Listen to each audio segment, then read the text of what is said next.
West Dog, you look so chillax. Oh no, you need a Snuggie. Yeah, you're just like leaning sideways, like, yeah, roll some dice. Yep.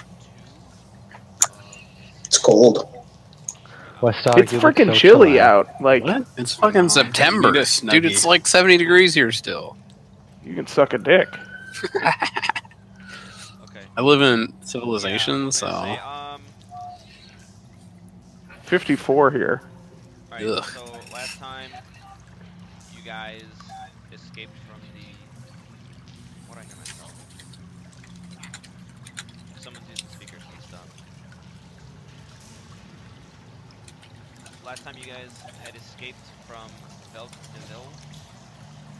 Does anyone need a refresher? That's why I put it on this scene, so that everyone can kind of see all of the companions you took with. You guys were able to escape with everybody. You were able to get out, get some weapons.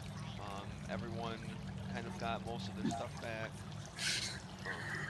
Not really in terms of inventory, but you guys had defeated the Quaggoths that were doing controlling the lift. And yeah, we're going to go from there. Yeah, if anyone has the stream up or something, I don't know if that's what I'm hearing, but if you could just like mute the audio or if you're using speakers, I don't know, because I can hear myself briefly. Is it we have any questions before we move forward? No, I'm good. No, I'm good.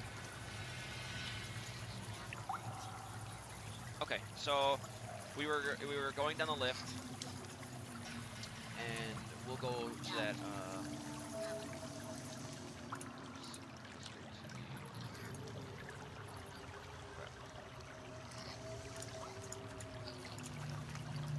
Oh yeah, it was a handout. That's right, for the map.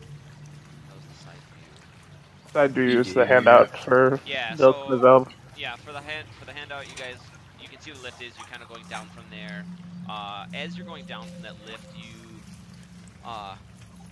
you're with your whole little party. You can kind of see like the webbing system. Like you can kind of see on the side view of the map, but not that well, maybe. But that whole thing is covered in spiderweb. Like you see past prisoners, you see skeletons, you see a bunch of stuff kind of just like collected in the spider's web, and you see like giant spiders kind of crawling around patrolling it. So you guys are able to evade that stuff. I remember you guys had your friend, you had the little Quaggoth that you guys were controlling who is cranking you guys down. So where is it? Yes, so now we are going to reach the bottom of that. Quaggoth Gin, man. Yeah. Quaggoth Gin. He's my best, bro. I've already given up on him. I don't care about him anymore. Terrible, man. Terrible.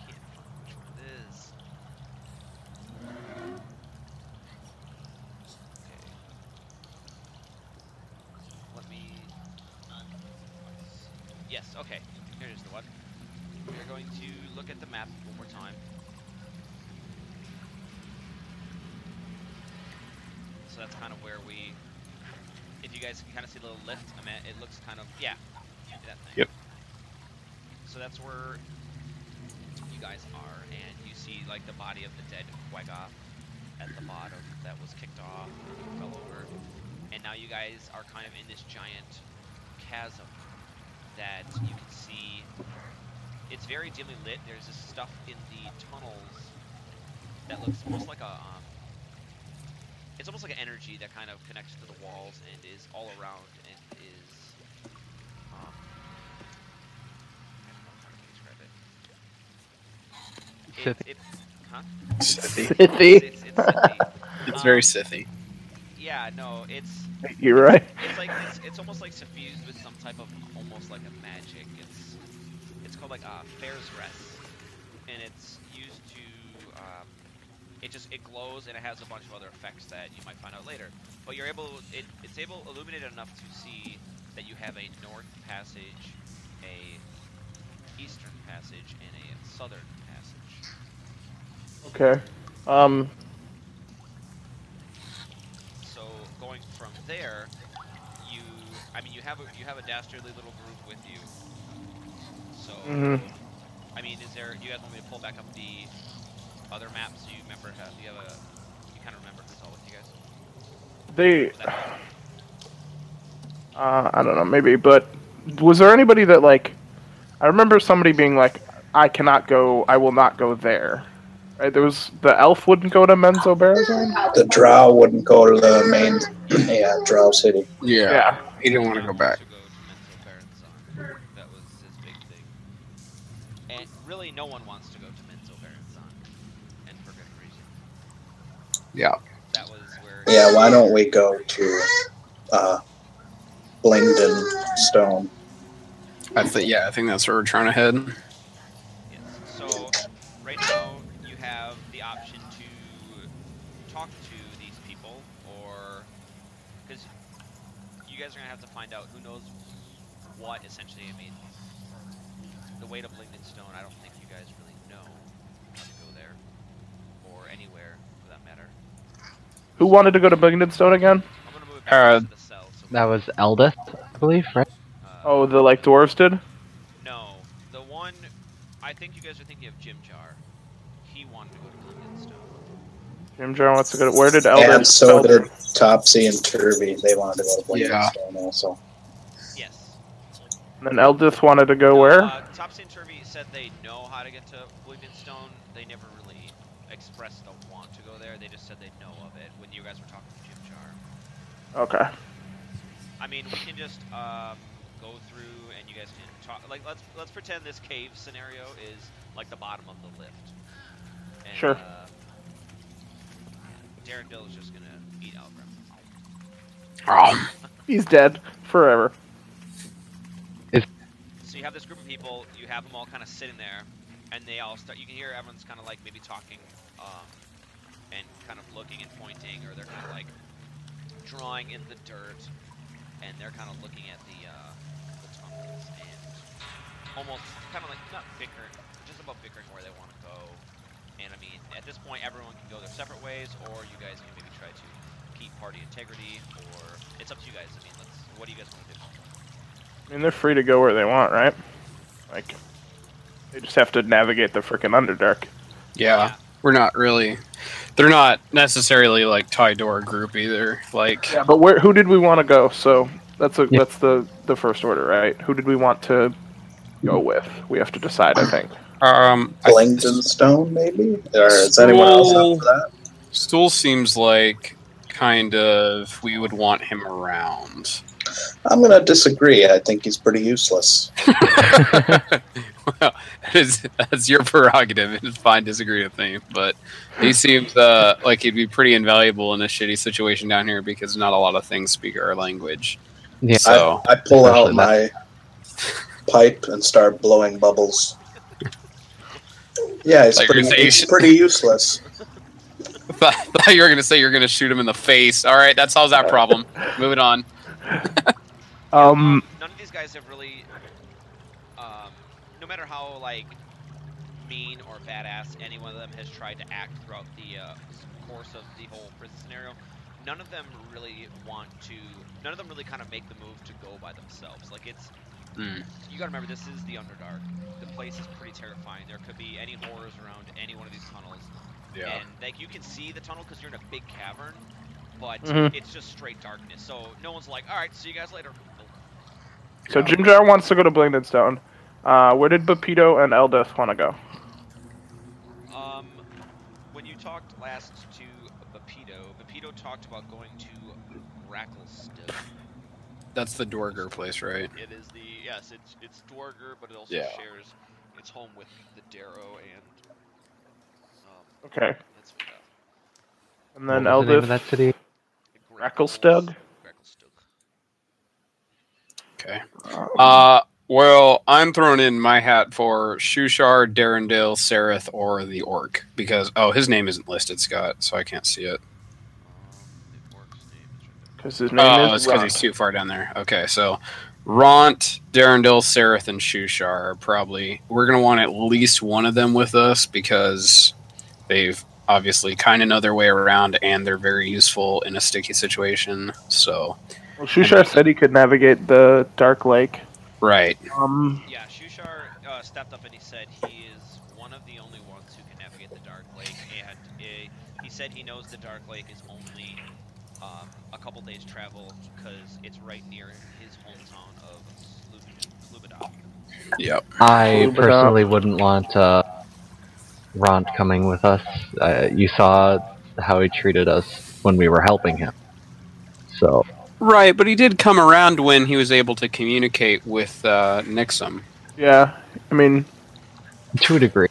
So this is are we kind of having like a I'm trying to think, like sidebar without the character? Like you guys are kind of talking amongst yourselves right now, right? Yeah, I don't think we're just like that guy fucking useless. I'm not gonna like jump in with characters. I'm just like kind of you guys are kind of almost. Let's pretend you guys are off to the side, like and they're all kind of just talking amongst themselves. All right, Stool wants to go where the fucking people go.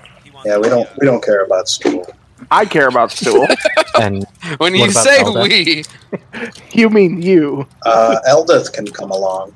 Yeah. Where did she want to go? Because it has a vagina, kind of. Eldith, when you last talked to Mrs. Eldith Milgram, she wants to go to.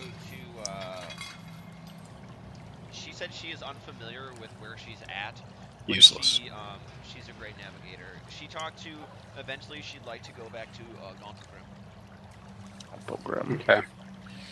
Darendil is a fucking elf trapped in a Quaggoth who has his own little quest. Yeah, he wants to go. He wants to go up to the surface. Sereth wants to get the fuck out of here. He's basically Tyler Duerden. He was just like, I don't care as long as I don't go to Menzo Baronzon. Yeah, and he has Stool with him. So I like our chances with Sereth and her Darendil the most. Because I don't want to go to a place called the Darklake, because that sounds pretty fucking gay. Sounds like I'll be tentacle raped. Sounds like we're going to get fucking eaten. Go to Blingdenstone, it sounds like the most civilized of the towns we could probably find. You know, supplies or... Well, Gauntlegrim is pretty civilized too, right? It's the... And, dwarf I mean, place. she did say she would be pretty welcoming to us. Alright, so which way is... Gauntlegrim and which way is Blingdenstone that we know of? Okay.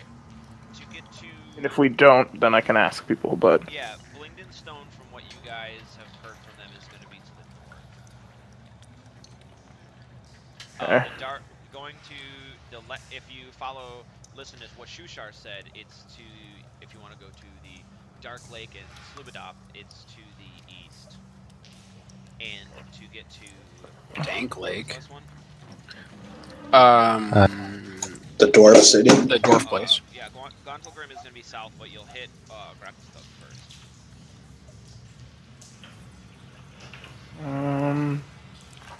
first. So... Easter or Wester... I don't know. You can talk to the people and ask about... I mean, you guys know... Yeah, I'm guessing you guys don't have an idea like how far these places are away. You just kind of know where these people want to go. Yeah, for the most part. I don't think you guys really have any idea. Well, should we take a group vote and let people go where they want, or? Let's yeah, we can let everyone pretty much just spread out. I mean, if they don't want to tag along with us, but I think we should all vote and see who wants to go with who or what direction at least to go. So, you guys first. Where you want to go? I ask Arden first. I mean, I'm all for Blingdenstone, but I'd be okay with the dwarf city too. Okay, Keldon. The same Blingdenstone or Gauntlegrim. Okay, Nixum. I just want to go wherever Stool's gonna go. God. So if Stool comes with us, I'm cool with that. Yeah, Darklake does not sound like a place we want to go. It sounds intriguing. It sounds until we get eaten. Tentacle porny. Yeah, it does sound tentacle porny. So I think heading to Blingdenstone and then or going to the 2 dwarf cities is going to be our best bet. But I like the dwarf idea the most. Even though Dwerger are notorious and cannot be trusted. So even if you're helping them. Okay, do you guys want to talk to the people, like, I can't remember exactly what was said, like, you know where people are from, do you know if these people can actually get you there? I don't remember you guys asking that, I remember you guys asking who was from where. Shushar knows where to go. Yes. And Bupito knows how to get to his place. But Eldeth does not know how to get to her place from here. Eldeth does not know, but Pito says he can reach Grefstone from the southern. Mm-hmm. I thought Jim Jar said he could get to Blingdenstone, or was I wrong? But, Jim Jar should have the knowledge. Mm. Yeah, I mean, you guys just want to talk to them and we can go through that. I mean, instead of, I Sure. don't want to kind of just out of character the whole thing. Yeah. You can talk to the people and, because I think you guys are leading, or I think you guys are kind of leading with what little information you had from the first time. Yeah. And so, I mean, that's why I kind of want you guys to look over Chapter 8 in the manual to know how travel works. Like, in the Underdark, it's a little different. Normal speed is 6 miles per day. Oh, fuck.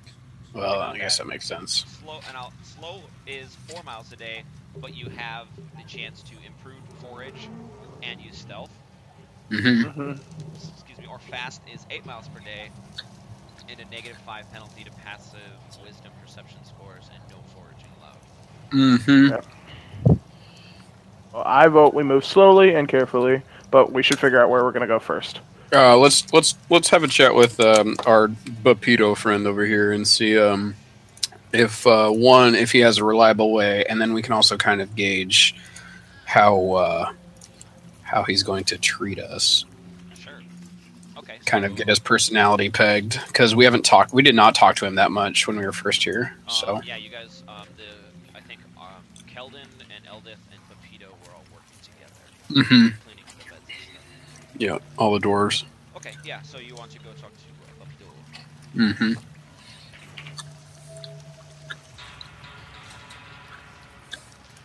Yes.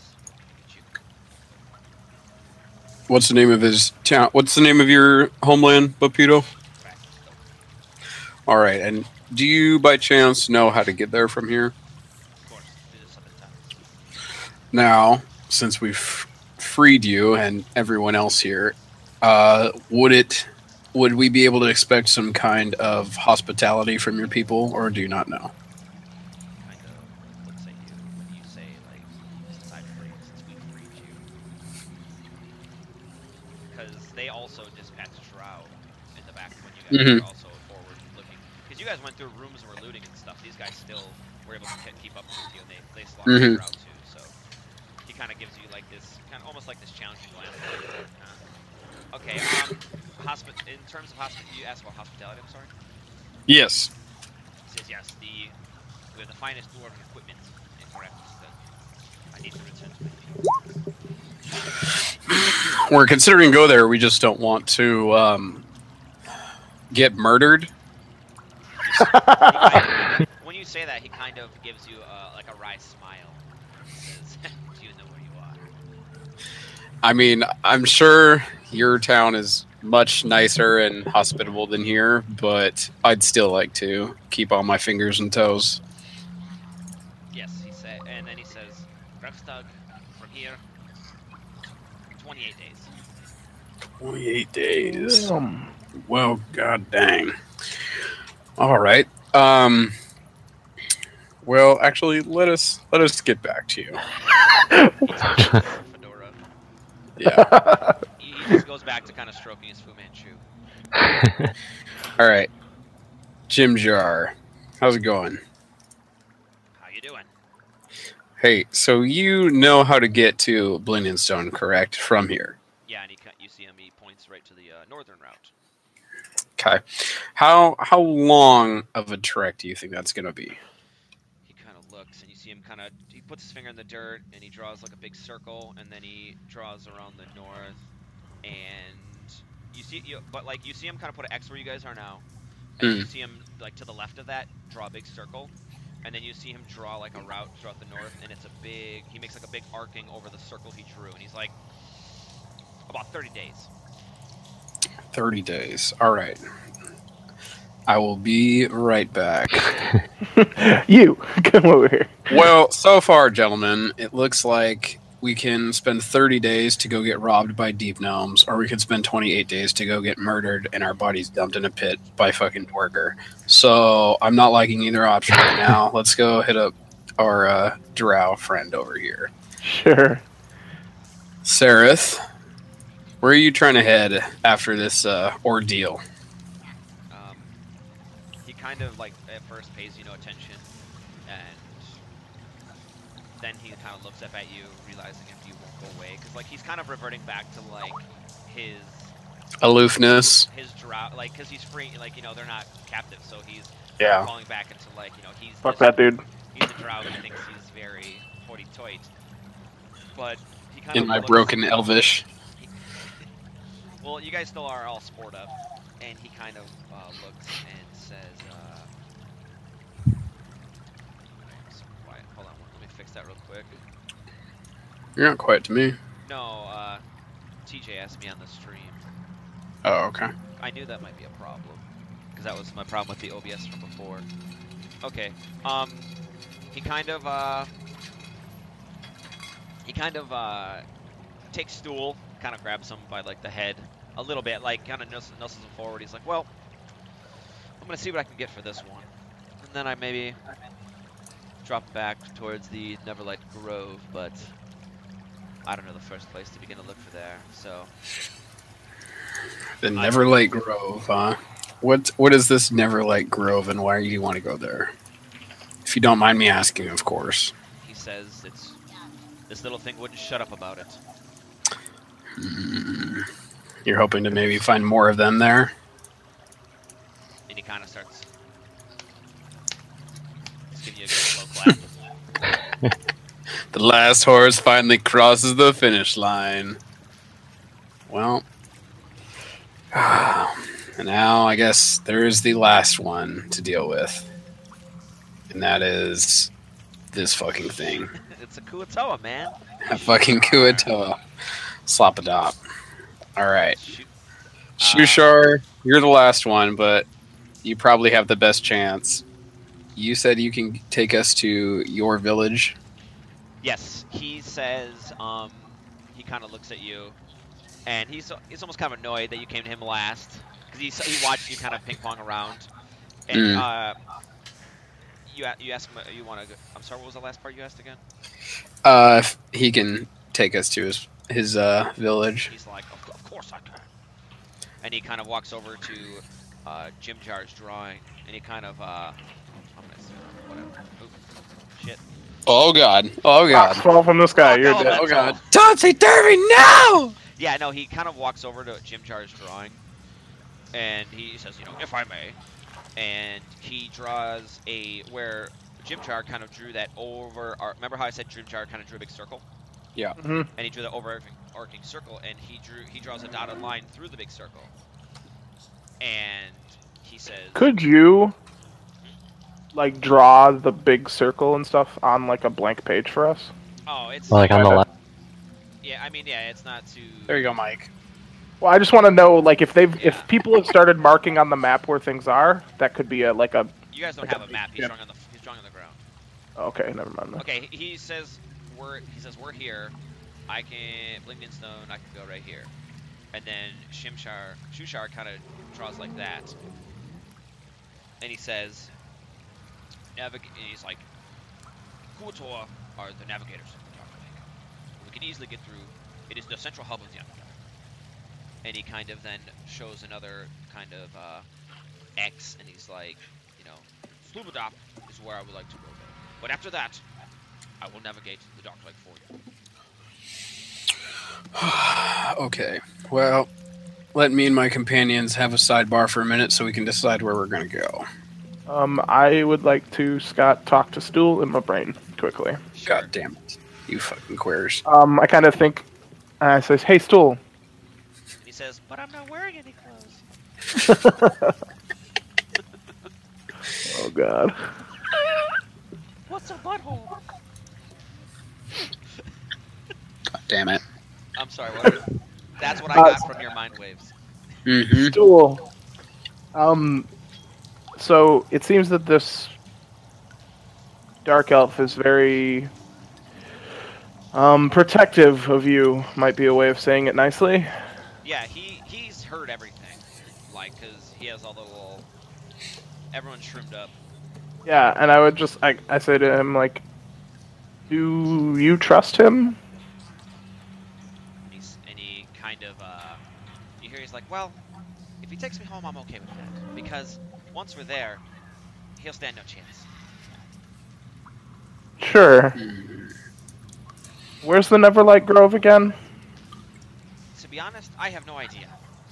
I know I was picked up, and I was kind of bumbled around. I was jumbled around in a bag for a while. I looked out, and it was really dark. Sure. Okay. Well, I want to try to keep you safe, so I'll figure out what we're doing. Out of character question about Stu. Yes. Is he just like a giant mushroom, or is he like? Does he have eyes? Like, is he anthropomorphic? Is what I'm asking, because he said he looked around. So. Yeah, he how he sees is off of like other. He definitely has like a flatter part to his face, and he has like two like almost like little budding like kind of little eyes. It doesn't show on there, but yeah, he is about knee height to everyone else. Imagine like the little Kyle's little brother from South Park. Oh. Ah, yes. So he's kind of like that. Ike. But yes, he has no idea. Is he also Canadian? Of course. Of course, guy. As is tradition. Yes, he does not know where the Neverlight Grove is, but he wants to go back there. All right. Now, I don't know. Do you guys want to talk to Ront? I kind of think he'd be helpful in a pinch. So I'd like to see where he's going. Sure. All right. We're still all spored up, correct? So Yeah. I'll hail Ront and ask him Hail! how He greets you menacingly. He says, what would you like to do? how you holding up there, big guy? No. So what's your plan for getting out of here?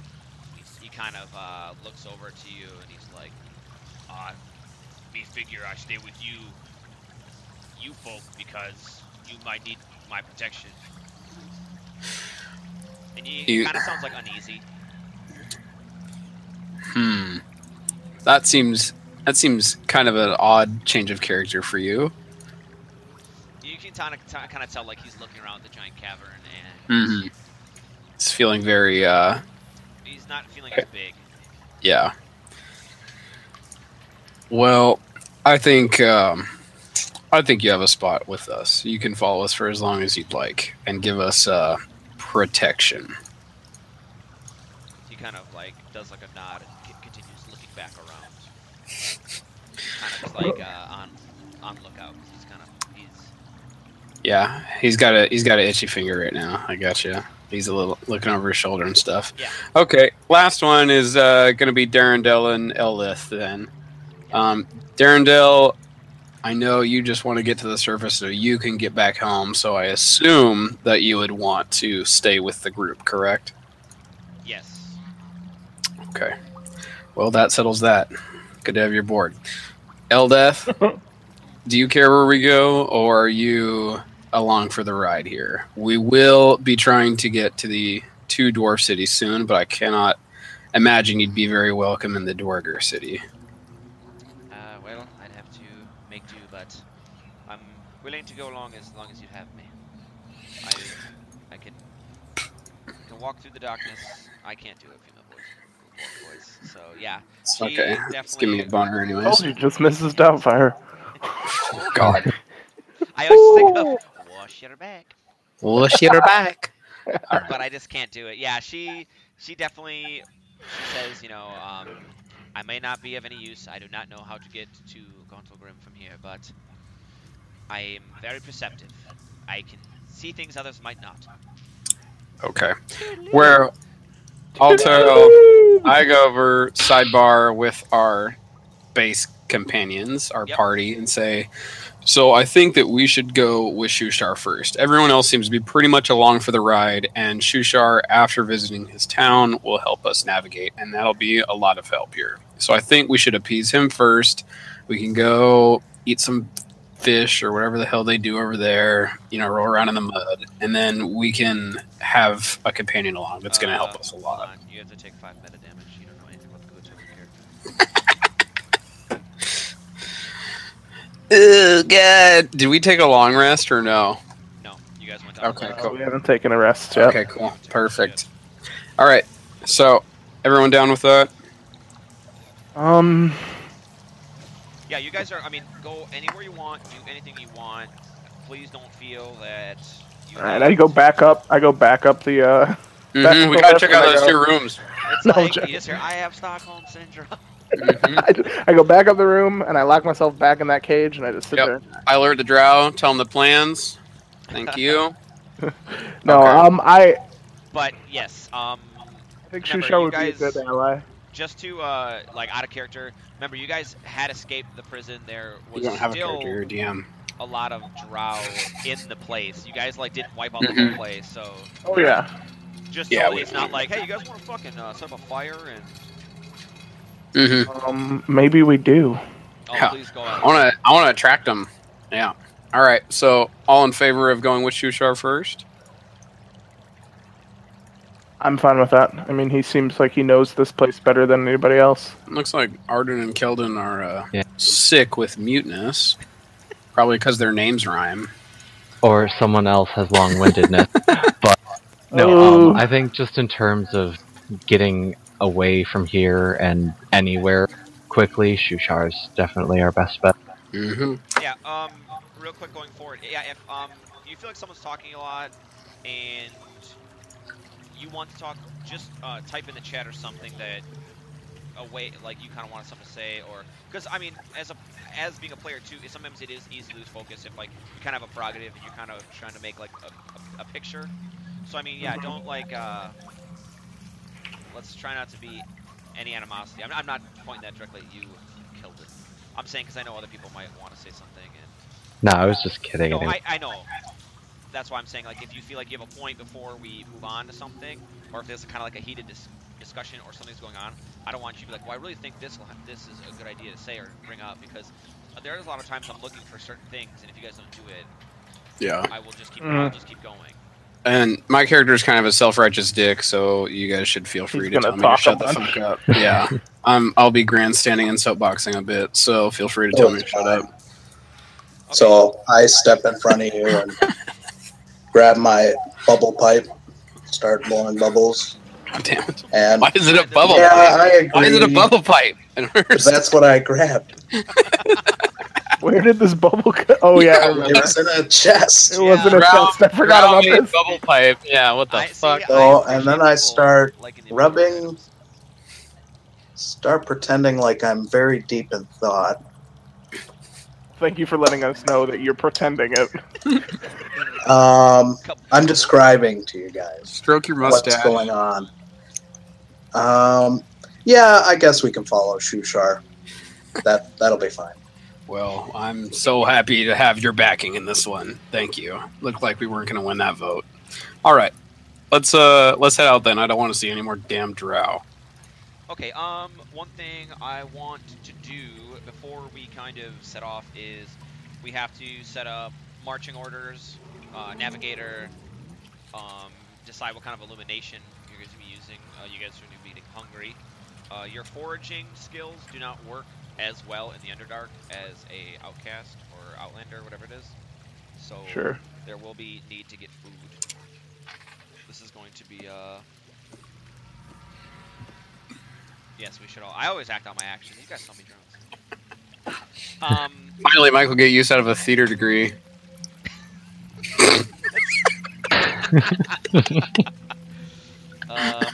Okay, so I want to have.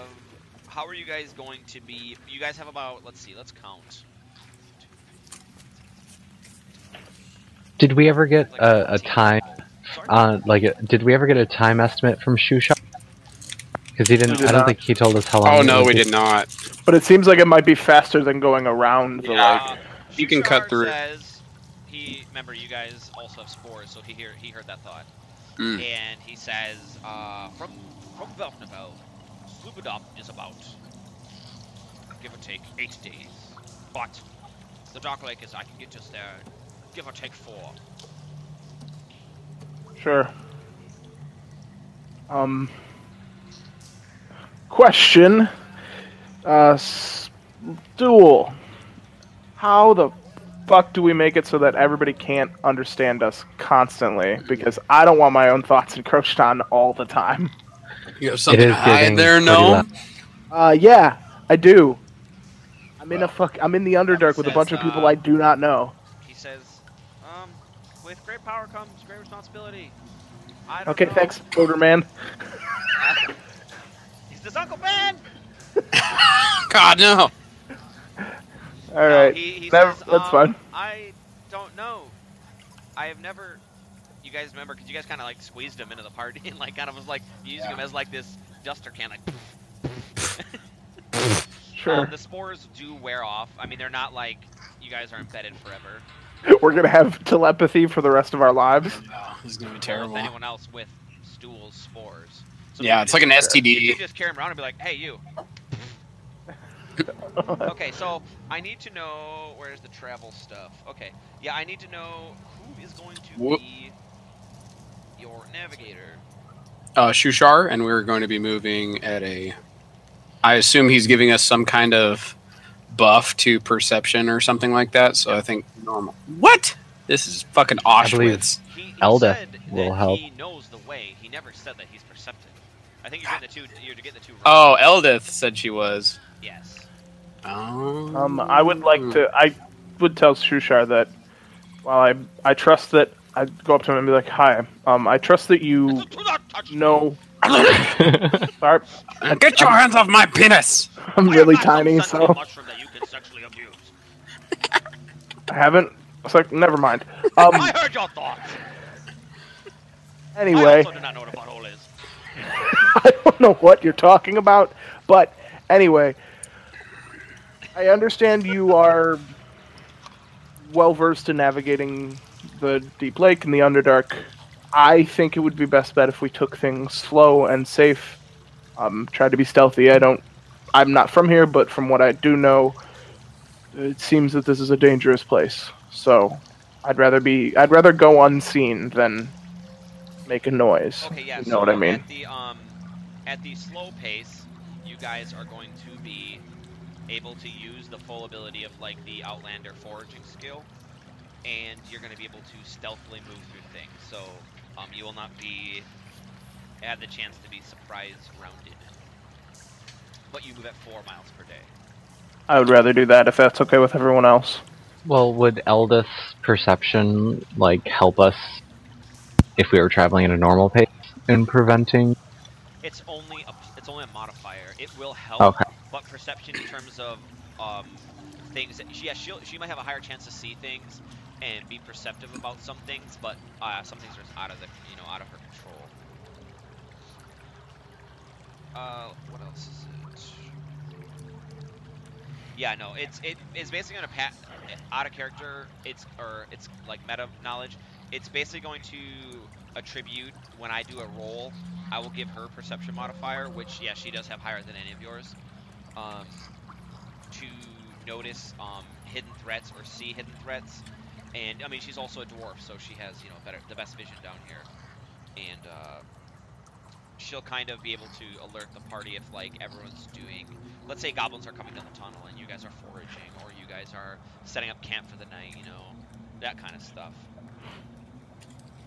Because remember, you guys are walking through pitch black, twisting tunnels. There's a chance you guys could wander in circles. There's a chance that a lot of bad shit could happen. So, I mean, food is going to be a thing. You guys have a lot of people with you. So, I mean, the Outlander can feed a party of 5 or 6 or something? Yeah. I think, but there are rules for so the same rules that are in on Chapter 8 in terms of like foraging? Is that what we're pretty much using? Yes, there are some modifiers that I'm using on my end for this adventure. Okay. That it's I just want to like know that I can be like, hey, I'd like to take some time and try to. yeah, because you can do Forage. a roll, right? Yeah, I'm pretty sure it's a wisdom survival check. Yeah, everyone can do it, but an Outlander gets the Gets to do it for free. Yeah. Exactly. Like, Yeah. So you guys have a lot of people with you, and some people are going to be more resourceful than others. But I mean, hunger is going to definitely be an issue. But remember, like, a tiny creature yields 1 pound of food, a small creature 4 pounds, medium creature 16 pounds, large creature 32 pounds. That if it is edible, and one spell to think about is create food and water, or what's the other one? Good burger? Good berry? good berry. Well, Yeah. In this lore, it's only good burger. You have to say the whole spiel, otherwise the spell won't I got it. And That's Okay. your welcome to good burger. Please take your order. Keldon has Outlander, correct? Yeah. Yes. Okay, cool. So extra forage. Sweet. Yeah, Well, I think we should head out before Yeah. these drow come. It's very hard to keep time too because there is no sun or anything. You guys are just kind of like going when you get tired, and Yeah. Sure. it's just gonna. I mean, you guys are probably gonna be resting more than you think because you know it's like without the sun schedule, you're kind of just going by when you're kind of exhausted. And Yeah. then there is also the glowing stuff on the wall. You guys don't know too much about, but you probably will find out about. Sure. You know that it's like this glowing. It doesn't look like fungus. Yeah, it's like the semen sort of the walls. Nice. Mike starts No. taking handfuls off and eating it. That's impossible. It's imagine it kind of like glowing and it's like attached to the walls, but almost like near. It's almost like a glow.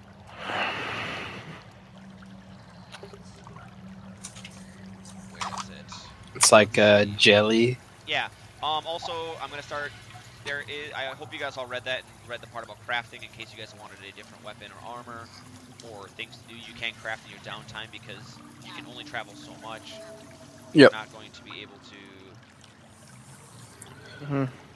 And then one thing I just want to ask how far we're into this level because I wasn't keeping track of experience.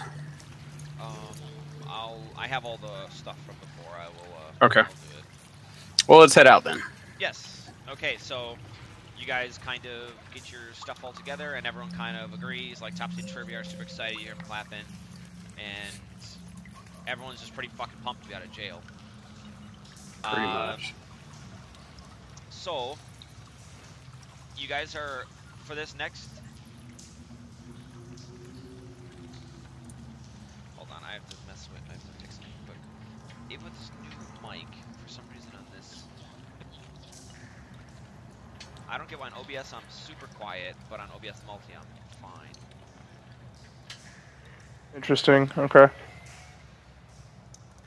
Let's see. Tell me if that's better, guys. I put the boost up to like 4, and it looks like I'm blowing up the microphone chart. Okay, so how this is going to work is, Busto, random encounter table is how we're going to be traveling. So you're pretty much going to be, I mean, depending who's all alive and who's all accounted for, you guys are going to be able to just like maybe do 1 a day or 2 a day or 3 a day, depending. So I guess I'll roll it on screen. It doesn't really freaking matter. Okay, so, or how about the who wants to take Eldeth's role for navigator? Who considers himself most in tune with Eldeth? Keldon? Probably Arden. Probably me. Yeah. Okay, probably. Arden. or our. Do a roll. Do a d20. You two. Oh. Just Arden. Oh, I thought you meant to roll against each other. Yep. Yeah. Okay. Give me another d20, please. God damn it. Okay. Hold on. Dear damn it. Yeah, pick one PC to die outright. No, All gra- Stool! no, okay, so as you guys are walking through the Underdark, you're kind of, everyone's being super cautious, and you come upon, like, this, almost like these ruins of, it looks like a little hovel, like, someone used this as, like, a little temporary, makeshift home. And, yeah, a lot of part of this adventure, remember, is we run, like, Theater of the Mind, so kind of imagine You guys kind of walk up and like, you hear like one of them yell, like you hear like Topsy yell, like, "Hey, over here!" And you kind of like see this house with like another little house there, but it looks like it's been trampled over. And so, is there anything you guys want to do? We can. Or what would you do when you come upon this? You said trampled over, as in something like Godzilla did? I'm sorry, maybe that was the wrong word. Like rummaged through, ransacked kind of deal is what you're trying to say? I would say like it looks like. I mean, it does look like something. It's heavy foot traffic. I mean, yeah, it's a tunnel, so you're gonna have like. It just looks. How do I want to say this? Sorry, I know you guys are thinking of like a fucking elephant stomping through it. No, you said trample. I was like, sorry. oh my god, no! Imagine there's like one of them is crushed indefinitely, and one of them has like a big chunk taken out of it. So, what would you guys do if you came upon this? We could go investigate. Sure. So you guys want to do a search? Yeah, I'd like to search and see if we find anything useful. Everyone, give me a perception check, please. Sure. I perceive a roll of 20. Okay. Oh my god. God, you're really bad at that. Connor's just like, there's a hut. Thanks, man. Okay, Arden, you kind of dig in there and you pick up a petrified mouse. Oh my god. Is We it have my two mouse? now. We have two now. No, my other mouse is gone. Yeah, Oh, this one no. is. Yeah, his is gone. This I one. pick it up and I hold it up like, ugh. Does this look like my mouse? Yes, it looks like throw your it mouse. and mix them. No! Tig is dead. Well, he's petrified. So take that into consideration. I take him and put him under my hat. Ta-da. All right. So that's you. You pretty much. There's nothing to really see here. Arden, give me another d20.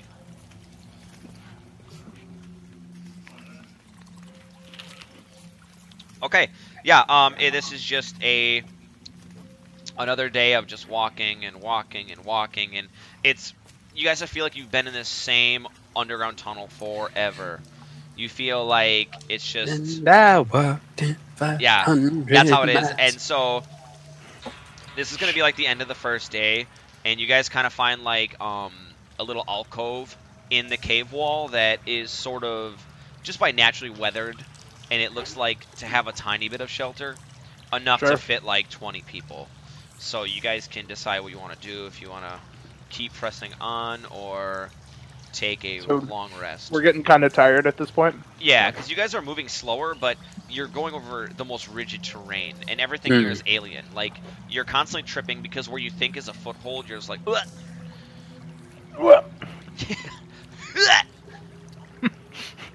It's a skill. That's what that made me think of.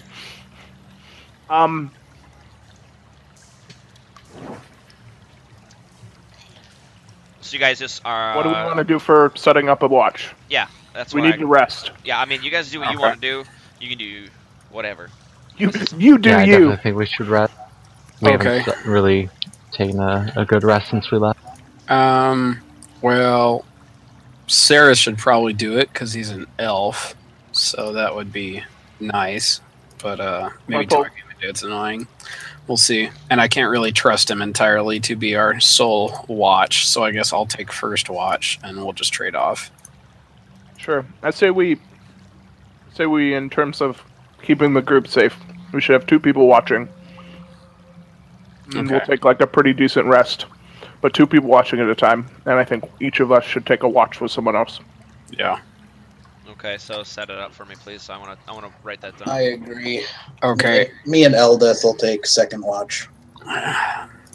Sareth and I will be first. Eldith and Arden are second. I'll take third. Okay. Nixum with Ront. Sure, I'll take the big guy. You can't take fucking stool, you weirdo. No more. I don't want to take stool. No more fanfic. And then Keldon, who would you like? Maybe Shushar. Topsy-turvy. Oh, okay, there we go. Even Take better. the duo. I like that. Yeah. They count as one. You stack them on top of each other. Who's with Jimjar and Shushar and Darendil and But Peter. I thought we were only gonna do 4. Oh, okay. I just want to make sure that those characters are kind of able to rest off what they want. I think they should. They can have watch duty next time. Yeah. Sure. But I'd like to have, for each cycle, have at least one of our PCs there to avoid any fuckery. Yep. Down with that.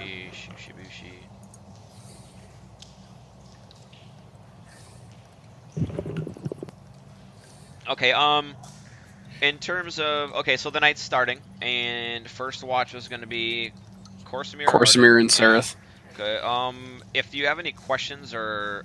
Sereth, because I do feel that this is integral to, like, character building in terms of you guys with the party, so, like, Sereth is just kind of, like, annoyed, but he'll do it.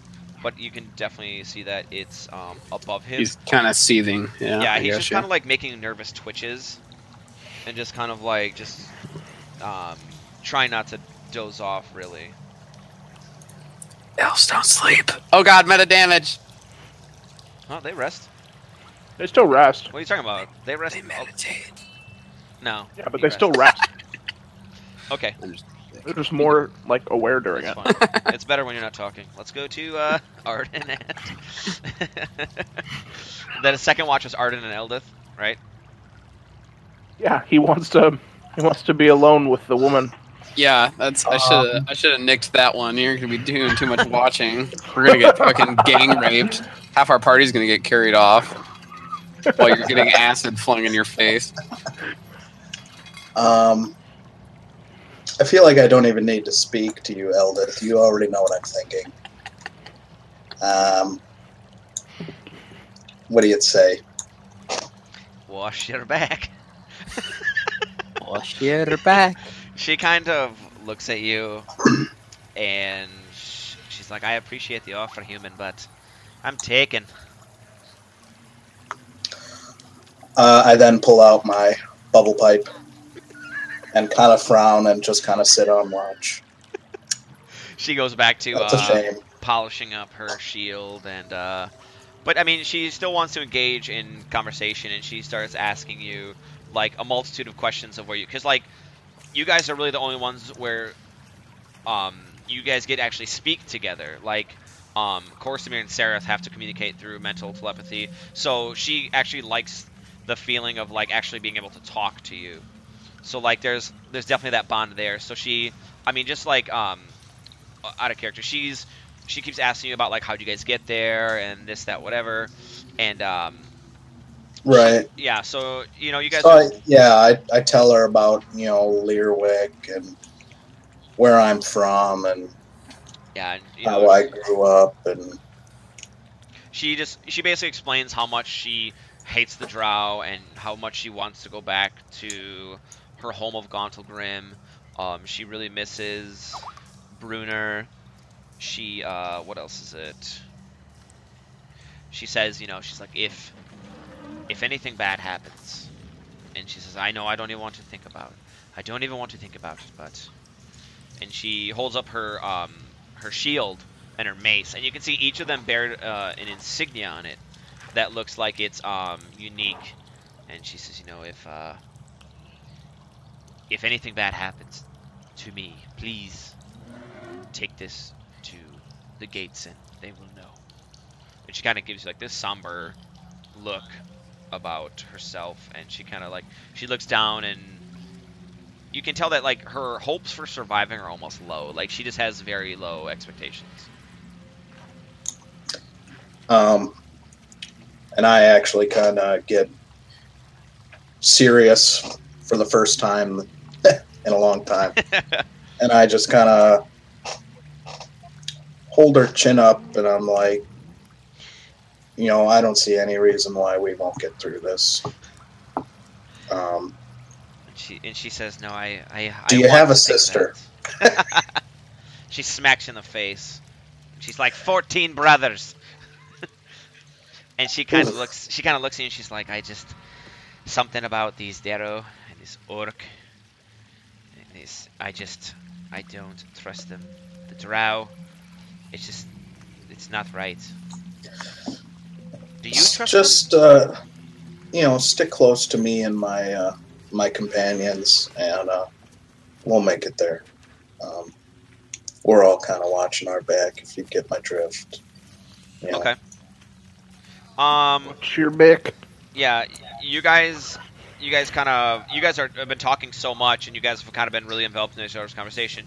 Your watch is now done, and you go over to Eldeth goes and wakes up Doublelock and Arden. You go wake up Ront. When you shake him, you keep shaking him, you keep shaking him, you keep shaking him, and you realize that, and then you kind of like you keep shaking him, and then you kind of pick up your hand and you realize there's blood. And you grab real quick, you go over there and grab a torch that you guys had near your little watch point. And when you kind of illuminate over Ront, you notice that his throat has been slit. Oh, Lord Jesus. Help! Help! Sweet baby Jesus. I come over to you. I wake up grabbing my sword. I kind of just shout to pretty much. I don't like you don't shout too loud.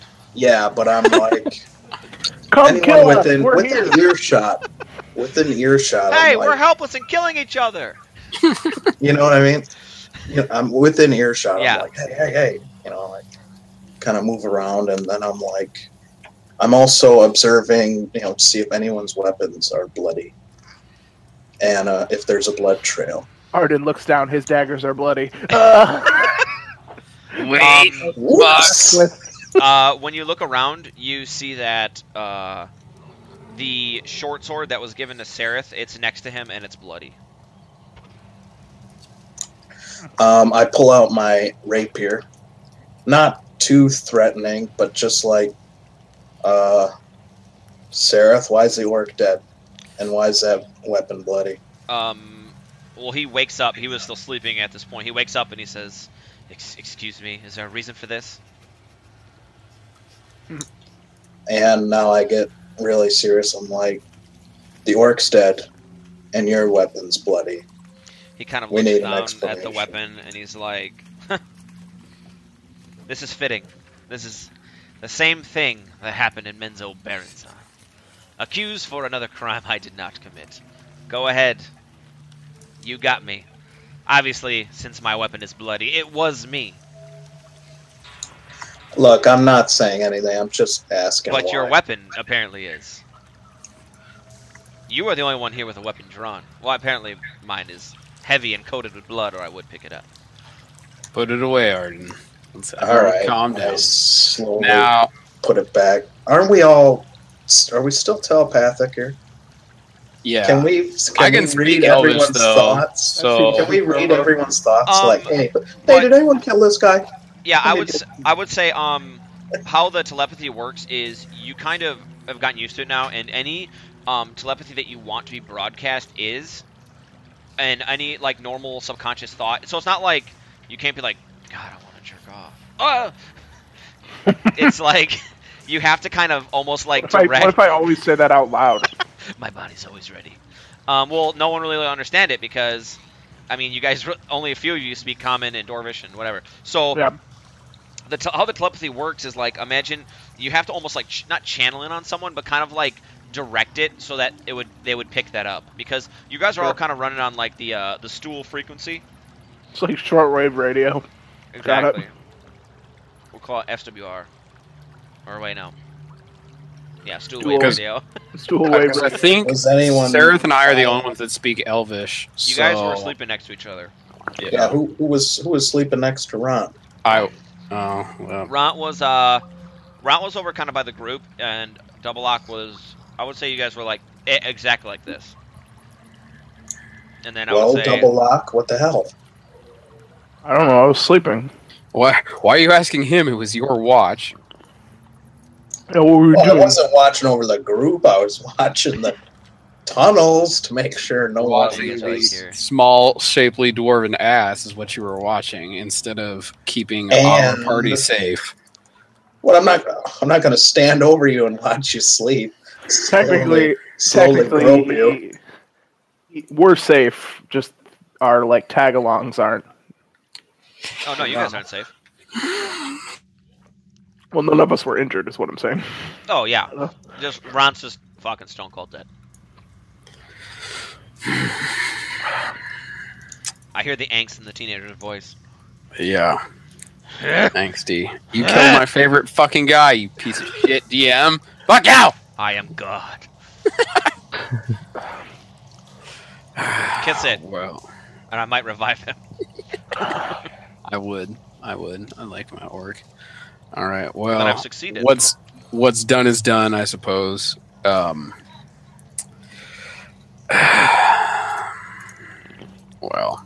Well, we have all right. like a murder in our midst. What's done is done. But like, But it's not still- fun. As soon as you can figure out who it was, I mean, feel free to tell the rest of us. But until then, we're just going to piss everyone off and divide the group. And if we start getting divisive, we're all going to die. So, Like I said before, wash your back. well, share the bag. I don't think Now- anything. But okay. Drow are. Okay, how about everyone is assigned a partner, and you have to. It's on you if anything happens to your partner. You both sleep at the same time. You're awake at the same time. How about this? How about a battle buddy? Can we call it battle buddy? Yeah, there you go. All right, everyone, drink water.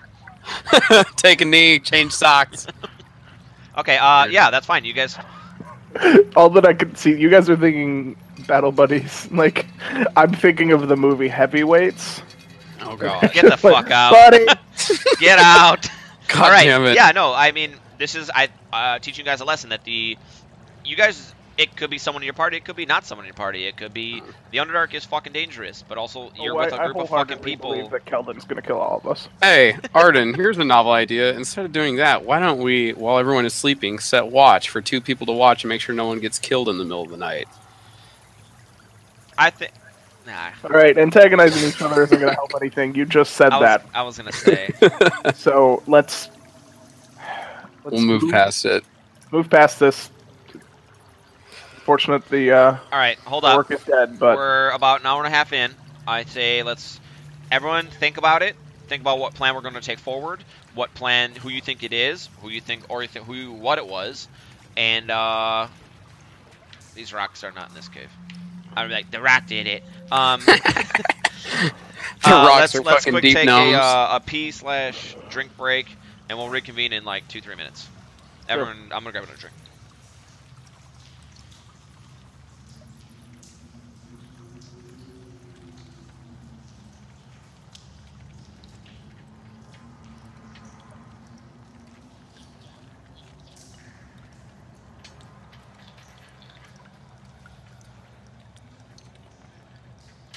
what rules? What? What?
Hey, Mike.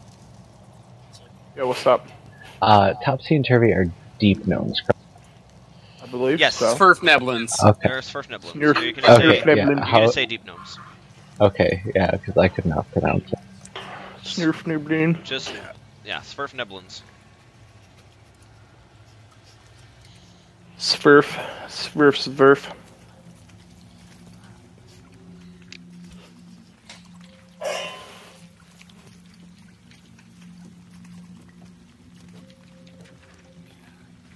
All right, once Mike gets back, have you guys decided what you want to do with your watch order? What you guys are gonna do traveling? Because you guys obviously can't trust each other.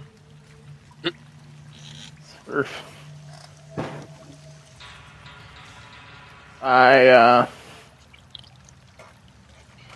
guess I have to pick a new buddy. Yeah. False to you. If you lose another one, you don't get any more. Buddy! Buddy. Buddy! And no stool. I'm Why not do you guys picking hate stool. Because he sucks on watch. How do you know? Does he need to sleep? Yeah, he could have blind sense or some shit. Mushroom people not sleep. He's sentient. He's just standing there. He's Awesome. he's kind of like I mean, like, I'm taking everything you guys kind of say and kind of using it. Like, he notices that you guys are kind of indifferent towards him. I fucking love stool. That No, is no, I'm saying you. totally useless. Yeah, I think Arden and I are the ones that don't like him, but whatever. I like all things. I love nature. All right. So what is your guys' plan for in terms of your watch or All right. I'll take the next watch with Jim Jar. Rocha? All Did you right. kill Jim Jar in its sleep too? Everyone dies in their... Keldon, it's your That's the turn. smallest dude I could. Jim Jar is dead when you go to take him. Mike's been messaging me, kill everyone who you put me with. Mike's like, not again. That'd be great. All right. Okay. Let's go back to sleep. I don't know how Yeah. So comfortable you are going back to sleep, guys, but I mean, I'll watch over you guys. Don't worry. I'm okay. gonna So spoon with this elf. yeah, you guys kind of get to this lip of this little thing, and like Jim Jar, he kind of like is almost keeping his eye on Double Lock more than he's actually like the watch of the whole cavern. And he kind of like, yeah, he gets as far as away as the other side, and he kind of like looks over at you, and like he's being really shifty. And Are you trying to hide under Sereth's body, Connor? Sure, we'll call it hiding. And what was I gonna say?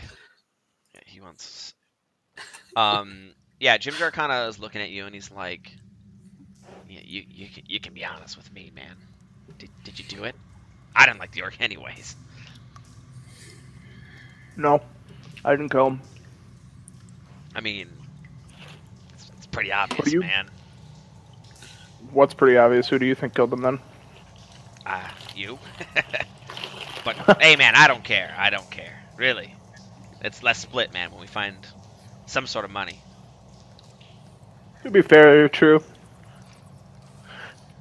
I'm gonna make a point to kind of be less of keeping an eye on him, and my attention will be split between like checking over the party and looking out like the alcove. So your head's just a turret. Yeah, like if you were gonna kill someone, you could time it and make sure that my like field of cone of vision and fucking Metal Gear Solid's okay. You see it on your mini map. Okay, so Jim Jar asked you, he's like, well, if you didn't do it, who did? Well, I mean, one of this other 10 people that are here.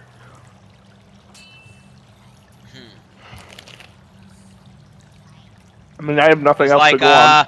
I count 12 other people. Do you got plans? I was making a general guess. And Topsy and Turvy count as one thing. So 11. So you're gonna kill one of them.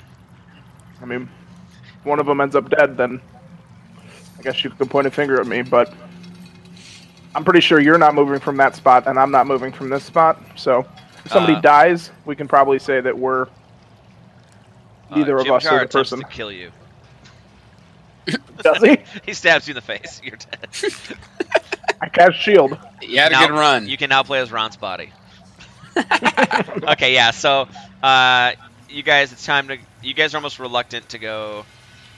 Jim Jar says he'll wait there, and you gotta go get killed in a topsy-turvy. And to your surprise, they're not dead. So you wake them up, and they kind Is of. anyone else? Like, Everyone else is fully asleep. You see Sereth is kind of snuggled up with Stool. You get like sexually frustrated at this, and you kind of go lay in the corner. I don't know why you guys have this like idea of. You're like this. You're a florophile. You're like a myconophile. Anyway. You knew this was gonna happen. Yeah. So. Anything you like is instantly a gay joke, Mike. So yeah, Keldon, it's your watch with topsy-turvy. Okay, so as we're watching, like, to pass the time, since they're druids as well, we're kind of doing, like, minor shape shifts, like, kind of, Yeah, like, you showing guys- each other what we You can guys do. showed tails to each other. Remember that? Yeah, so we're doing other things, like, you know, hands to paws and that kind of stuff, just passing the time. Yeah, and topsy-turvy can definitely. You see them; they kind of turn their hands into like these little these paws that look like a almost like rat-like, and they kind of you can see them change their ears into like big ears, and they kind of laugh and they wiggle them. You guys are because they look like to be younger. They look a lot younger than Jim Jar. You can definitely tell that they're way more immature than Jim Jar. So yeah, I mean, they kind of talk to you. He's like, man, pretty crazy, right? Who do you think did it? I'm thinking it was Sarah. I mean, it was his weapon after. Yeah, I see what you're saying, but I think that's a little too obvious. I think it was Stool. But she kind of slaps him on the head. She's like, how the... you can tell she's mad at her brother, like, for blaming Stool, like, because he obviously hasn't thought anything through. But it could have been Stool with his little legs and then jumped away. I'm sorry, I just spoiled it. Yeah, Stool is the killer, and he's gonna eliminate the whole party with his little shroom legs. No, Never yeah, expected. you kind of notice that everyone is waking up. Everyone kind of feels rested. A long rest has been achieved. No one else is dead. Scott, quick Yes. out of character thing. For like between adventures and stuff and downtime, if it's possible, could I kind of learn deep speech from Topsy-Turvy? Yes. Since we're doing watching. It will take some time because you guys are in Yeah. 2-hour watches at a time, but they kind of, what they do is, like, you guys sentiently say, like, because you know Dwarvish. So some of the words are similar, because remember, they're Gnomish. But what you guys kind of do to learn each other's languages, which, that's really awesome. You, like, they'll think something, and then they'll say it. So you're able to be like, okay. You know, like, they're giving you basic speech, and then they're saying it in their Sverfneflin tongue. So like mushroom Rosetta Stone. Pretty much, yeah. It's Rosetta Pretty Shroom. good. Yeah. Okay, so you guys are about to leave. Is there anything you want to do before you leave? Is there anything on Ron's body we could take? He Can has I a have his ear? He has a short... Yes, you may take anything. He has a short sword and a chain shirt. Hardly used. Nope, I'm good there. I don't want to defile his poor body. Yeah, I mean, is there anything you guys want to do at all before you leave the whole area? Anything, and then we'll start back out. I think we should Is there try to anything get some from- foraging done. Anything else from the crime scene that we can learn? No, you saw Sereth's bloody sword. After you guys kind of interrogated him, he cleaned it off and sheathed it. And that's about it. You just saw Ront with a slit neck and Sereth with blood on his sword tip. Okay. What are we gonna do about Ron's body here? Gonna have to leave it. We don't have to leave it. I'm not dragging it. We're not going to drag it. Let's... Something Well, bound I don't to want come anything along. to eat him, so let's burn it. In No. a cave, the smell will drive everything. I mean, The that's Underdark is vast. Yeah, but Even so, why don't you do your little religious thing and make a little pile there, and It's called cairn. we'll all bow our head in a little moment of silence. I understand you want Warrior, I to. think he needs to have a proper burial.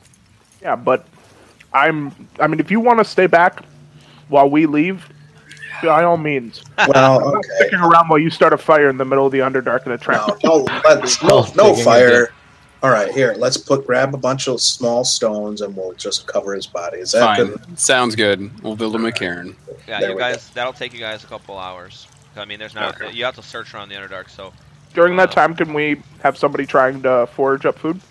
yeah, you guys can do what you Yeah, want. I can If you guys don't want to, I want to know how many people are going to help because I'm taking time for a reason, and there is an overarching. You guys will see why I'm doing the things I'm doing. So, however much time you guys want to waste doing this, let me know. Wait. yeah. I meant like how much time you guys want to. No, I mean you can do whatever you want with the body. I'll help Corsamir just for the sake of speeding it up. Yep. Sure, that takes an hour off. Yeah. Okay, who I wants was, to forage? I will. I was never I'm a fan guessing of you want Ron. So. Keldon. Okay. Keldon and Topsy and Turby kind of take to you. Also, if you feel like you really take to an NPC, you are able to RP through them or what you think they would do with you. So if you want to kind of RP like what you and Topsy and Turby are doing or what they're doing, I'm completely fine with that because you guys have kind of made these small bonds. Like Arden, you've and Eldith. Yeah. Kind of, I was going to ask Eldith if she wanted to help. So. Double Lock. When Sarah's not looking, you're able to like kind of play with Stool, or like you kind of take him around. But ultimately, I mean not like play with. I mean like I get it, You know what but I'm saying, you're giving fuel to Connor. I didn't mean to say that. I shouldn't have said that. It's okay. And I don't mean that because I want like unique character and NPC interactions Sure. without you guys like kind of condoning each other. I would take while they go off foraging. I actually kind of want to talk to Shushar. Sure. Stool then goes back under Sarah's arm and he starts drawing little hearts on Stool's head. They're so cute together. He loves his stool.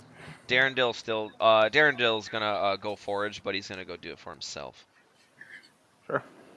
Okay, so we can go from here, and then everyone can kind of just talk, say what they want to do, and then we're gonna head out. So I know that Corsamir and Arden and Eldith also respects burial rituals, so she wants to help out. But Pito and Jimjar are gonna sit there and argue about why dwarves are better than deep gnomes and why deep gnomes are better than dwarves. And Shushar and Double Lock, let's start there. Sure. No, I will not make out with you. He just says it really loud and looks around. And everyone's like, God damn it, that gnome is fucking sick. God, now you want to fuck a mushroom and a fish. No, I would say to him, Shushar, you are probably one of the wiser people in this party, and you seem to know the Underdark very well. I know orcs aren't the most liked race in the world, but even on the surface, they're not exactly thought of in kind company, but I worry that someone within our midst is trying to hurt us. He kind of cuts you off and he's like, most liked? I have never seen a creature before today. You say orc. Now is the first time I am putting a name to the alleged corpse. Sure. They're not liked on the surface. Well, there goes the motive. Perhaps one of you from the surface, then. Oh, yes. That's a good point. If you don't know of them, understand that. How many more days do you think it's going to take us? How many? At the current pace, we're going about 3 more days to the Darklake. Okay. I just want to make sure everybody makes it there safe. I know people will have their differences, but we at least all have a common goal to survive, correct? He just gives you a very deep nod, just showing his utmost agreeance. Thank you. You're doing a great job leading us. At least I think you are. I wouldn't probably be able to tell the difference if you were leading us somewhere different. So he gives like a chuckle. It's like kind of like his little fish chuckle, like.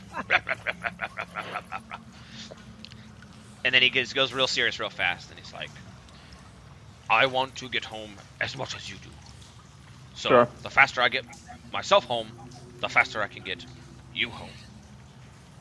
Well, thank you for that. Before long, you will see exactly what I'm talking about. Sure. When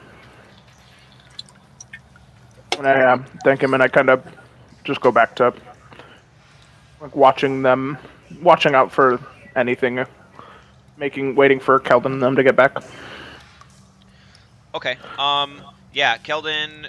Let's go to Arden, Korsamir, Eldith. If you guys have anything to say, like I said, remember, do not hesitate to RP as an NPC how you feel they would act. Like I would say that you guys have formed enough bonds to where it's like you can RP as them with you or what you guys are doing or something. So I feel you guys are just kind of monotonously gathering stone. It's nothing too intense. So nothing past like banter, pretty much. Exactly.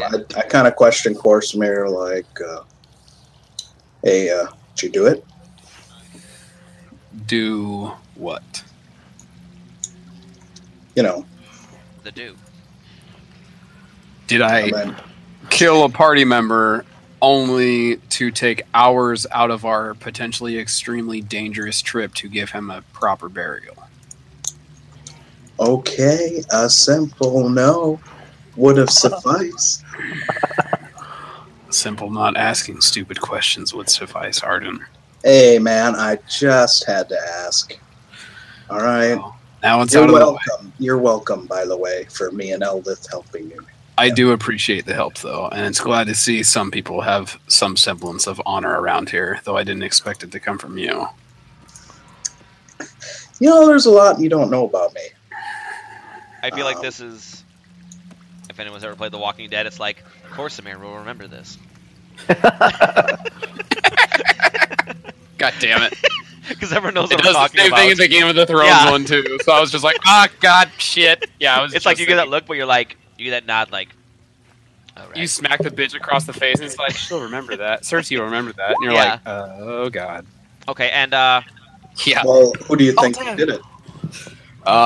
It's obviously not Sereth. It's much too convenient, and Drow are notorious for being very adept at murder, and I doubt such an experienced Drow would be so careless. That seems ridiculous. It's obviously not him. Wow. I would think, I mean...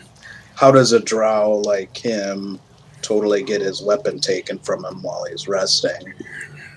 Well, if we had some more perceptive watchmen, we would have been able to divine that. And Eldith kind of gives him a very stern look, like the look pretty much says, "Hey, asshole, we were watching the entrance." No, yeah, I got you. Yeah, from there on out, I mean, you guys also, I don't know if you guys remember, I'm going to kind of remind you, you guys remember why Sereth was locked up originally? Yep. He got pretty much framed, or at least he says he got framed for a murder. Okay. Yeah. I just want to make sure that you guys... You're good. Yeah. Okay. Since we're going through, Darendil kind of comes back and he has some fungus and stuff that he's eating, and then Keldon, if there's any talk with you and Topsy Turvy, you guys are just going to kind of be gathering as much as you can, because Topsy and Turvy are able to grab one more than themselves, or 2 more. So they're each able to grab like 3 rations for a day, and you're able to grab a what, 6? 5, or with myself. Yeah. So you guys are able to bring back like 5, 6, 7, 8, 9 extra ones. So yeah, you guys have enough. Like you guys are able to forage enough. So Stool doesn't really eat. He kind of just he goes over and like eats lichen and stuff that he sees. I assume this is like really basic stuff, like just like mushrooms and Yeah, you guys are getting the most basic small spice. stuff that We're you gonna know. trip balls. Yeah, no, it's stuff that you know for sure. And but on your way back, you kind of hear like a rock. Oh, my mic was so far away. You hear like a rock fall, and you kind of hear like some other ones fall, and you hear, "We spotted them!" And you see 3 drow automatically descend on you. What will you do? Are they by themselves? They're right outside. Okay. Okay, I'd like to shout back as loud as I can, to whoever could hear me. Just, run for attack. Yeah, Topsy and Turvy start running immediately. Like, you guys are outside the cave. And then they automatically run back and grab you and then run back in. And so, like, you get here and then you see... Where are they? Bum, bum, bum, bum, bum. Why are they so big? Drift. Dude. 3 Tyler Durridans appear. Sorry, it's 2. Yeah, these guys, you can tell that they have, like, they each have almost like a monocle over one eye, and it's not a not a monocle. It's almost like a thing that they, it's almost like a spectacle. Like, it looks like it would be able to see farther, almost like imagine like 1/2 of binoculars. Sure. One eye, and you can tell that they have a very light pack, and they look like scouts. And as soon as they get to the front of the cave, they get to the front, and they're they almost like dig their heels in, and they kind of stop, and they're almost like amazed to see that like the prisoners who escaped are all together. What are you guys gonna do? So like imagine like time has stopped right now. Like they kind of get to the cave, they skid on their heels. Imagine time freezes. Like, what are each of you thinking you'll want to do? And I'm gonna go. Let's just go through here. So I'm just go by my thing. I'm gonna go Corsimir first. Okay. Well, my initial reaction is to charge forward and try to grab one of them. Okay. Double lock. Ice knife, both of them. Okay. Keldon. Gust of wind, right down the middle. Okay. And then Arden. I immediately aim my hand crossbow at the one on the left here. Okay. So yeah, now you guys all kind of enact your plans at the same time. I want you guys kind of like I know that's kind of a bad. I want to kind of get everyone's thoughts out of character first, but I don't want to be like, all right, everything goes at once. And like, Corsimir runs up and gets blasted by a bunch of aliens. And then gets ice knifed and then gust of wind. It is what I was just thinking was gonna happen. Yeah, no. Okay, so what would happen is like I would say you start running, and double lock. Why don't you roll ice knife damage and then roll gust of wind for me, and then roll a hand crossbow. Okay, so 11 versus AC. So 17 versus this guy's AC. Yeah. On the right, and then they both make dexterity saves. Why is it a 17? So, I mean 11, sorry. I forgot it. I was just wondering if there's some other modifier. Okay, they make dex saves. I don't know. Maybe they were surprised to see all of us, and our quick... That's what I was thinking. No, Sorry. yeah, I was just... I want to know... I want you guys to RP everything, or get in your guys' character. Yeah, I will definitely give you advantage if you feel... Like, they are surprised, yeah. Like, I want, like... Because I'm taking away flanking, I want more, like, intuitive, fun stuff. Sure. So, okay, why is it AC and a save? Okay, so the way it works, the spell works, AC hits and explodes, right? Yeah, it attacks one person's AC and then explodes on them and all people within 5 feet of them. Okay, yeah, for so it hits him. Okay, so he takes 8 piercing damage, and then they both make dexterity saves, DC 14 to not take The 5. Okay, it doesn't take 5. And it takes 5. This one on the left. The one in the middle is going to take the initial damage and the 5, and then the other one is not going to take anything. Gust of wind does what? Pushes them away. Yeah, Oh, because okay. I'm right up on them, and we're in an enclosed space, so I just kind of want to like give us more room to. So take they them out. they get blasted back or to the side? You said right on the side. Yeah. So they'd be knocked to the side. I said to the either side. So kind of it's going that direction, so they follow the gust. Yeah, they get pushed fire. out. 15 feet. Yeah. I thought you meant then, you were trying to do it down the middle like bowling pins and Keldon, do which one did you aim at? You aimed at the one on the right? Because it emanates from me. Yeah, I'm sorry, Arden. The one, the one on the left. Okay. So yeah, you shoot him and it hits for sure. It does the 13 damage. That was poison bolt as well. It has drow poison on it. Where is it? The ice knife plus the gust of wind. Okay, so what's going to happen is this drow right here from the ice knife, the gust of wind, and all that stuff. He is going to just outright. You see his body kind of blast up against the back corner of the wall, and he dies outright. This one is going to take the 13, and he has a little more life, but the poison renders him unconscious. So, you guys imagine he gets blasted out of the cave, and he is unconscious, but he is he's slowly fading. So, I thought there were 3. I messed up. There's 2. I'm sorry. Okay. Well then, and he'll die from this poison, correct? It's lethal poison. Drow poison is not lethal. It's incapacitating. Okay. Yeah, it knocks people unconscious, apparently. Okay. Well, then we can just drag him back into the cave. Okay. With the intent to interrogate him when he wakes up. Okay. Yeah. He comes to, and he right away grabs at like the left shoulder where the crossbow bolt went in, and you see him kind of for a dark elf to look sort of not. He doesn't look pale, but his dark complexion looks a little lighter, and you see like sweat beading around his forehead, and he's just like touching the crossbow bolt, and he's just like holding it, and he's like, and he's kind of groggy, and he looks up, and he kind of sees all you guys, and he spits on the ground. He's like.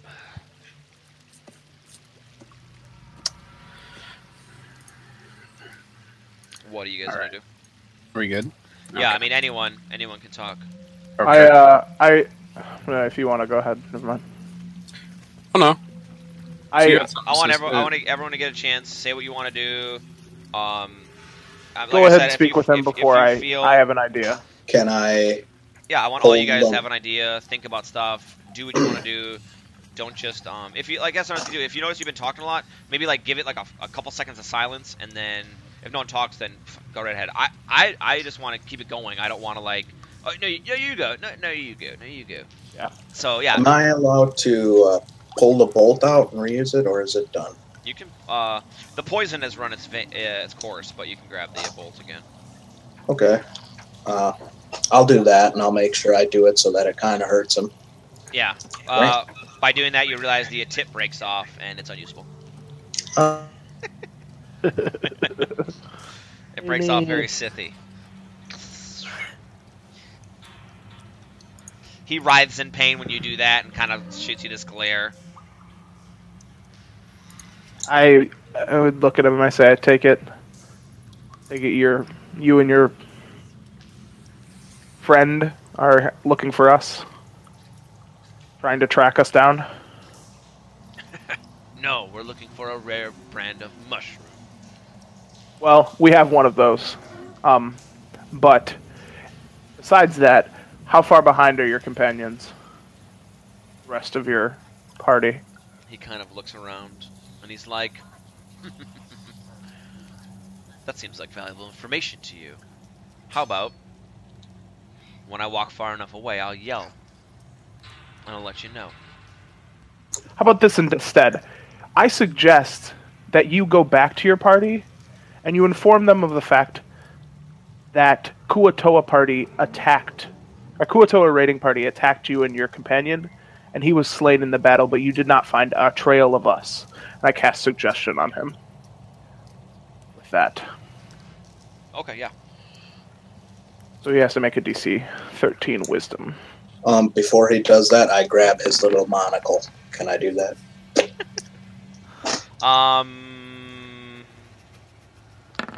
Monocle.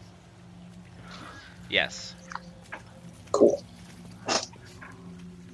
Oh, he passes. No, it doesn't. The save doesn't work. He rolled twice, Connor. Yeah. I just saw it. Oh, okay. Yeah. I think the second one was for a monocle. I don't know. I made a monocle okay. check. I was confused as what the fuck are you talking about. Okay. Yeah. So he kind of looks at you, and you see him kind of like nod his head. So this is one of your spell slots. Yeah, he looks at you and he's like, it's almost like it's a different person, and he's like, and he kind of repeats after you. He's like, I will tell Elvira, ensure that a Kuotoa raiding party has killed Rant, and I barely escaped. And he just kind of stands up and walks away. Yep. I go over and I take the monocle off of his dead companion. Okay. What is this monocle? It's a like binocular thing. Like a spyglass. Yeah. It's like a spyglass that I'm A assuming. monocle is what the Monopoly man has. I know, but he had said it beforehand, so that's why he keeps it. Because it's a singular one. Oh, okay. Now I have a pipe and a monocle.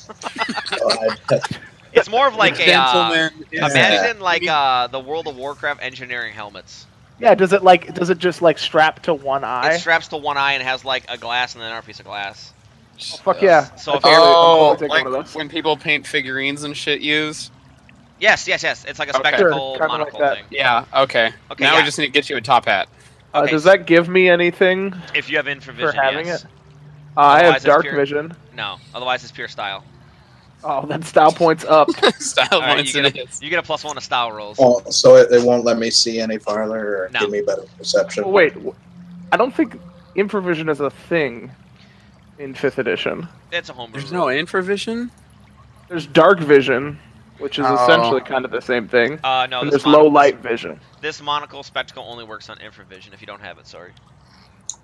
Well, I'm gonna keep it in case I can try and sell it as something really cool later. Oh yeah, I'm keeping mine. Yeah, like I said, remember, guys, I want you to really, really, really use inventory items or use stuff or just like use all of your stuff that you guys have. Like, I mean, the bubble pipe's been awesome. I'm a big fan of the bubble pipe. Yeah, we're all clamoring for the bubble pipe. You can build another grave. That would be nice and useless. Yeah. I'm Like here I for said- RP, man. I don't like combat. So is. Okay, so yeah, you guys have successfully dealt with the Drow Scouts. Nixum did an awesome move and kind of informed the party. You notice that when the Drow, I'll reiterate again, he said that he'll inform Shur and Ilvara that the party was their scouting team was attacked by Kuotoa. So take that with what knowledge, with weight of that knowledge as you will. Sure. Okay, so let us. Now, that- suggestion does wear off, though, correct? Yeah. So eventually he's going to come to and realize, oh, hey, by the way, I was charmed and I saw them and they fucking He's not beat going the to shit. say he was charmed. I view that as, in my eyes, my interpretation as a DM, I view that as like he tells them, and then when he kind of comes to, he kind of like shakes his head and he's like, huh? Like he can't really remember what happened, but if you guys remember how the Drow female acted towards male Drow, he probably will keep it hush hush. Yeah, because he would probably get fucking tortured. So Exactly. So he's like, Yeah. whatever. That's what I know, and that's what she knows, and Yeah. I'm not dead, so cool. Yeah. So that is definitely going to delay the search for you guys. Okay, cool. If you can kind of tell from that event that the Drow, Mistress Elvara does not want this to be on her. Like she lost some fucking surface prisoners who were meant to be sold, and like she's the like matron of this outpost essentially. So if she can't even handle this little tiny shitty prison, it's gonna look very bad on her. So she's going to not want to stop. Okay, so before you guys leave, is there anything you want to do? Otherwise, we're gonna get back on the road. Nope. I think we are good to go here. We already searched their bodies, correct? Or the one body, correct? Okay, and nothing on there, no map, nothing, no intel? No. Nope, the scouts just had a monocle. Okay, no gear of import? No, it's just it's just ragged road gear. Yeah, they each had one ration on them. Alright, I take ration. Gotcha. Yep. No, it's gonna be important. Yeah. Alright, cool. Yeah, we're ready to get back on the road. Okay, so Navigator, roll me a d20, please. Who? You're navigating. It's going to be Arden, because he's with, oh, that's right. Yeah, he's up front. He's on point. Okay. On point. He's our point guard. 7, yep. Another day with nothing going on. Just a very, very, very, very long, boring day. Nothing exciting, nothing to see. It's just another long-ass day. You guys are going to take a short rest, so you're able to regain that suggestion spell slot that you expended. Sweet. And Shushar kind of comes to the front after you guys have meditated / rested. He's like, you see him kind of smelling, and he's like, less than 2 days. Less than 2 days. Yes, and sorry, Keldon, I didn't mean to leave you out. Oh yeah, any he's spellcaster who can meditate real quick to grab some shit back. Okay, I'll give you a D20. I get Ice Knife back then, because I can only get a level 1 spell slot at the moment. And Arden masturbates. Outstanding. Hey, we all meditate in our own ways. All right. I look on terrified. Give me another D20. Is this a masturbation check? I've seen you masturbating. Give me a You're good. Give me one more.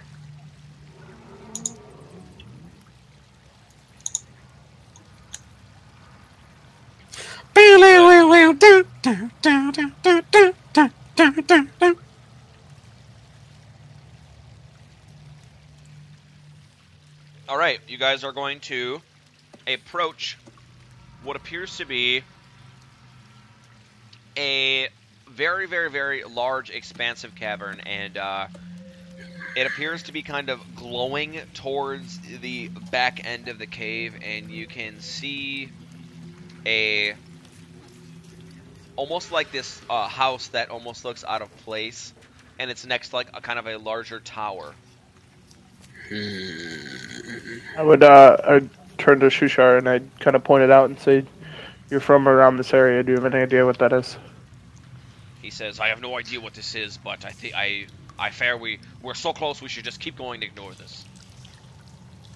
I'll take that into consideration. So what are you guys gonna do? Well, I'm gonna take any choice you guys make as you guys are kind of moving as the group. You're not really like, I'm gonna go look and see I want to find girls, treasure. Sarah, do you have any idea what this could be? He kind of does like a flick of his 2 fingers, like, I have no idea. Well, he doesn't say that, but he's kind of just like, I'm gonna fucking whoop this guy's ass. All right. Eldith, do you recognize that tower? wash your back? God damn it. Roger. Do you guys want to approach it or skip it? I would like to approach, if that is fine with the rest of you. We're just coming off of a rest. We're relatively close. I think that we can handle anything ridiculous that happens to pop out at us. Just keep your fingers away. I'm intrigued, sure. What do you think, Keldon? I'm for it. Just be careful about it. Alright. I suppose. Okay, yeah, as you guys start to approach it, the glow gets really bright. It gets really, really bright, and you can kind of see that once you get towards the middle of the room, it starts to disappear. And at the same exact time, you guys kind of hear a kind of like a crackling and a crunching noise. And I get to move you guys real quick. Sorry. Give me 1 second, please, to just kind of set up.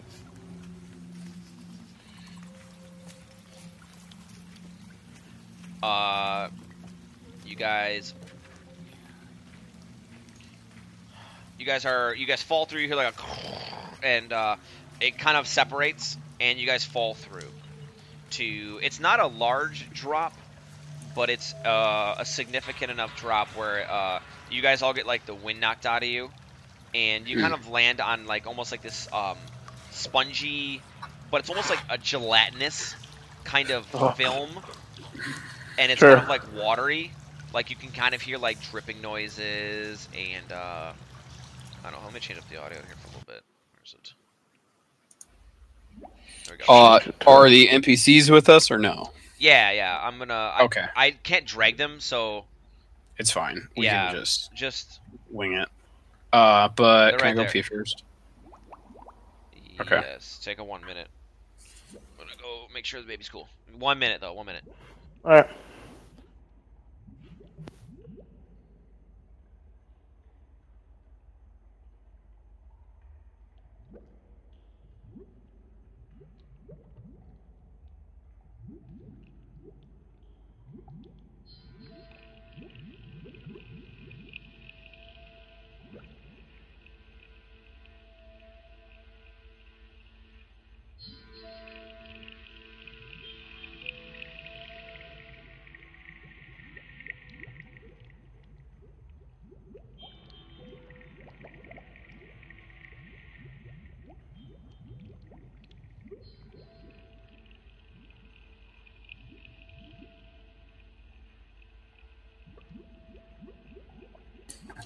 All right, I'm back. God, Arden, I told you investigating that was a terrible idea. Fuck. I just kind of roll my eyes. I do have a 100-foot silk rope with a grappling hook on it, though. That's right. Damn, I wish all the NPC. Oh, we don't really have Ront anyways. I guess we could have thrown it up to the big motherfucker and maybe toss it up to him and had him anchor it, but whatever. It does have a grappling hook, so I don't know. Yeah, I don't know. Grappling on the edge of a fucking pit sounds like it's going to be a recipe for fucking disaster, though. Usually you have to hook it onto something, like a castle wall or something, or a window. So yeah, I don't know. Maybe it will come into play. Keep it in mind. I'm sure it will. I don't think Scott would overlook something like that. I'm sure it'll be useful soon. God, Scott's getting that Sean Just hair. Don't tell him I said that.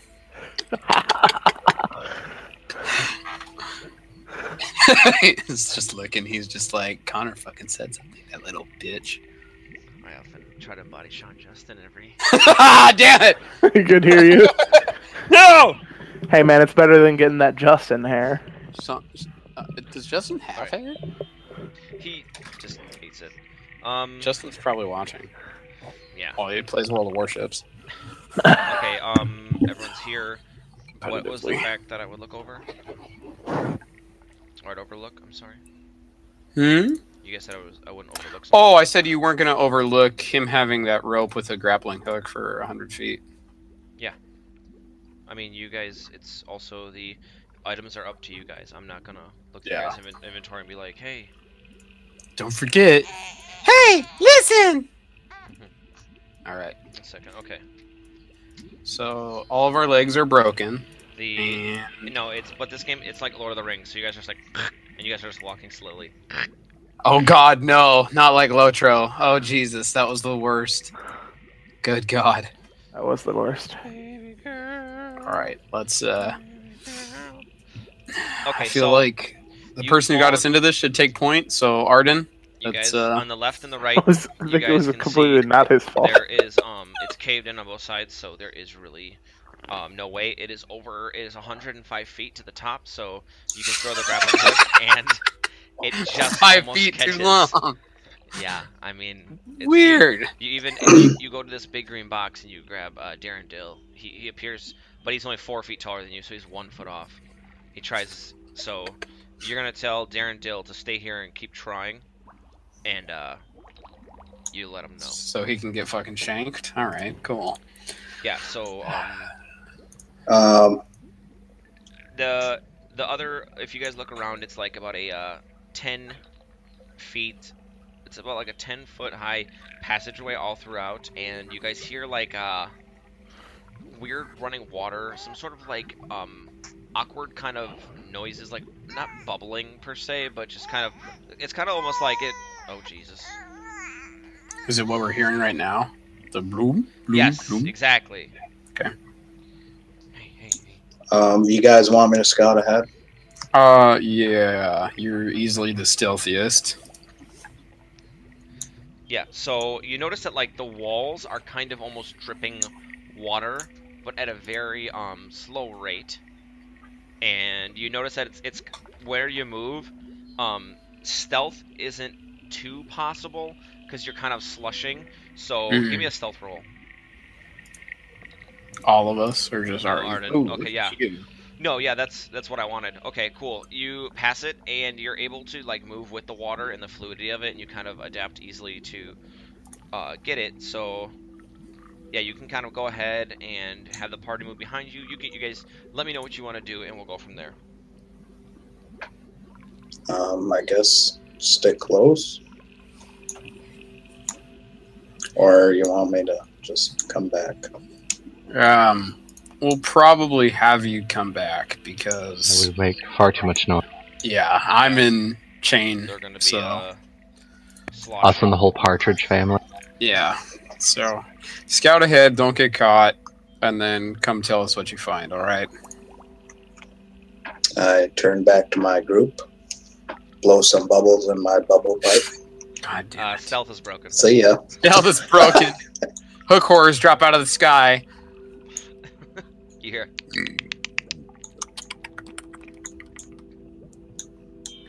Yep. When you get to this passage, you notice that there are 2 ways to go, and the water seems to be dripping a little more prevalent towards the left tunnel. Alrighty.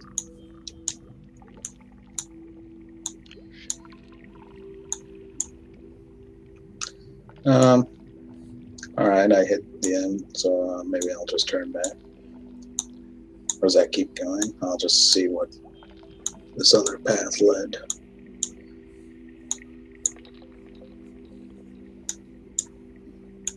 Can you guys see his character moving or no? No. Okay, yeah. I can just see us 3. Yeah. Waiting on status report. Okay, stop moving right there. I have something for you. I just gotta move the stupid... Sorry guys, give me 1 minute. I thought I had this. Oh shoot, that's why. Let me get the right token. It's another bear trap. They appeared from the null cave. Your legs are gone. Mike's favorite. Ow! Ow! Yeah. As you kind of get into the area, you hear like almost like this. You know when you like kind of squeeze putty as a kid, and it's kind of like that, like kind of like a squishy. Yeah, you guys are all, like kind of the noise you're hearing now, but kind Like of you're fist fucking a jar of mayonnaise. Yeah, like it's amplified, and you hear that. You hear that coming from behind you, as you see that from the cracks of the ceiling, this ooze notices your presence, in the water and drops down to greet you. Salutations, hero. And let's go with, he's not too happy that you're here, for one. And Aw, he doesn't want to be friends. it's, I'll give you the first move.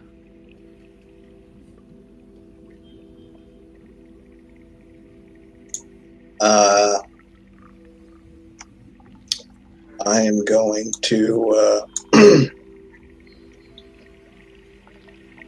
try and run back to my party. Okay.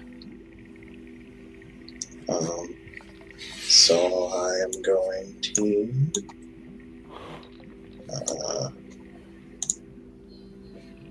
How do I avoid it? Do I need to like disengage, or can I just? Well, okay, I'll just kind of draw the shape for you. Remember, this is his area of attack, right there. Oh, okay. So you're able to, yeah.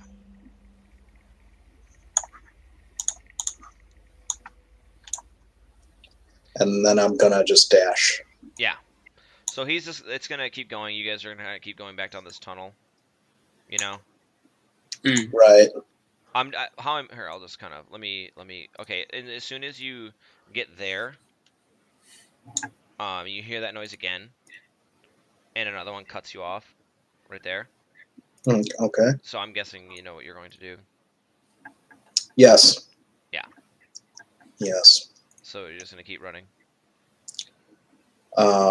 They're not, you won't provoke anything, so you could, I mean, I'm just kind of, I didn't want to be like turn, then turn, turn, then turn, you know what I'm saying? Right, yeah. So No, I'm I run as fast as I you get can. here, and as like you kind of around the way, you kind of see Arden being trailed by like these, I don't know if you probably can't see it. They're right out of range. Like you guys can't see anything, can you? No, I can't see shit. Okay, yeah. So okay, let's. I can see a little bit. So let's go. Oh, I can see two circles. Yeah. So let's go from there, and Arden. As I'm running to the group, I'm kind of like, "Hey, help! Help!"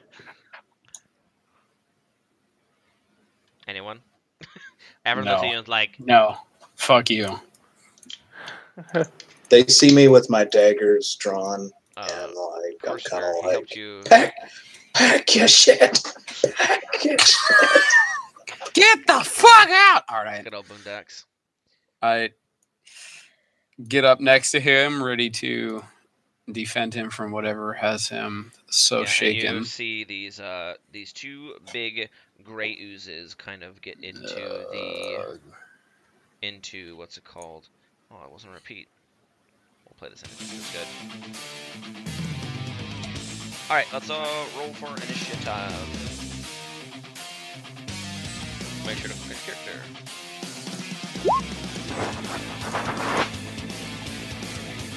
Why is there an old initiative? What's our new initiative? No, I'm saying like in the roll bar. Oh, okay. Kelvin 18.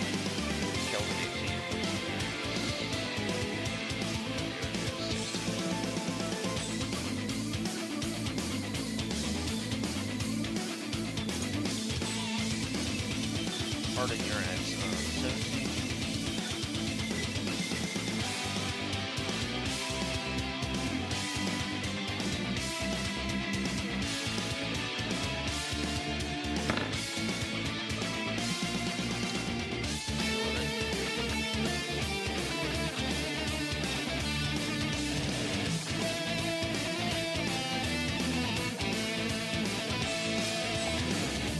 Alrighty, let's start off with Kelvin, Arden loses, or Samir double off. Okay, I'm gonna run up behind Corsimir and pick up some of that like oozy water, and on the back of his armor, I'm going to draw like a bear paw print and give him bear's endurance. 6 temporary hit points. Yep. Alright. Is Roy talking in mumble? Because I can't hear him. Are you talking a mumble or try talking to roll 20? Or wait, I don't know. No, he's gonna talk on Mumble probably. It's push talk, so I was able to hear him. Okay, yeah, that's fine. That works. Okay, so first of all, you have 6 temporary hit points. Alright. Please add that to your character sheet. Arden, your turn.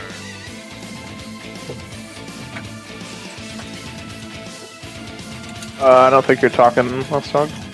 How tall are these oozes? These oozes are about... They're a big form, so they're about 10 feet-ish tall. Alrighty. So I can't like sprint and do a crazy flip over him. No. You might stick in. You get grabbed, no, stuck, go for and it. digested. Go for it.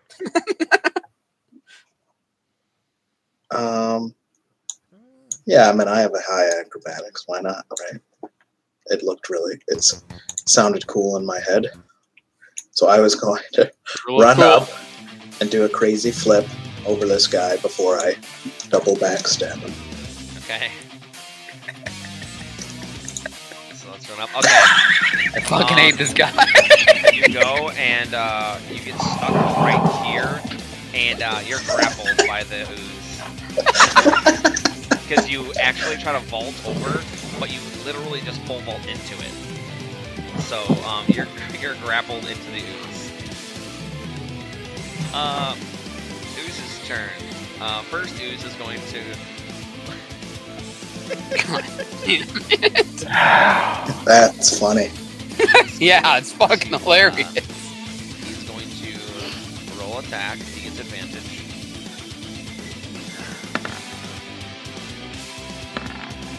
Well, he can't hit you while grappled. You're able to like duck, dip, dodge, dodge. The next one is going to. He's going to.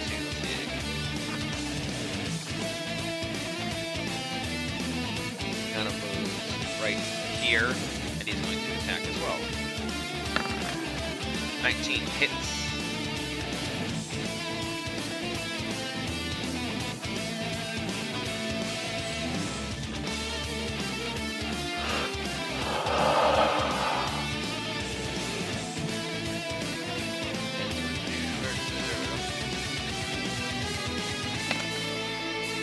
Six damage to Arden.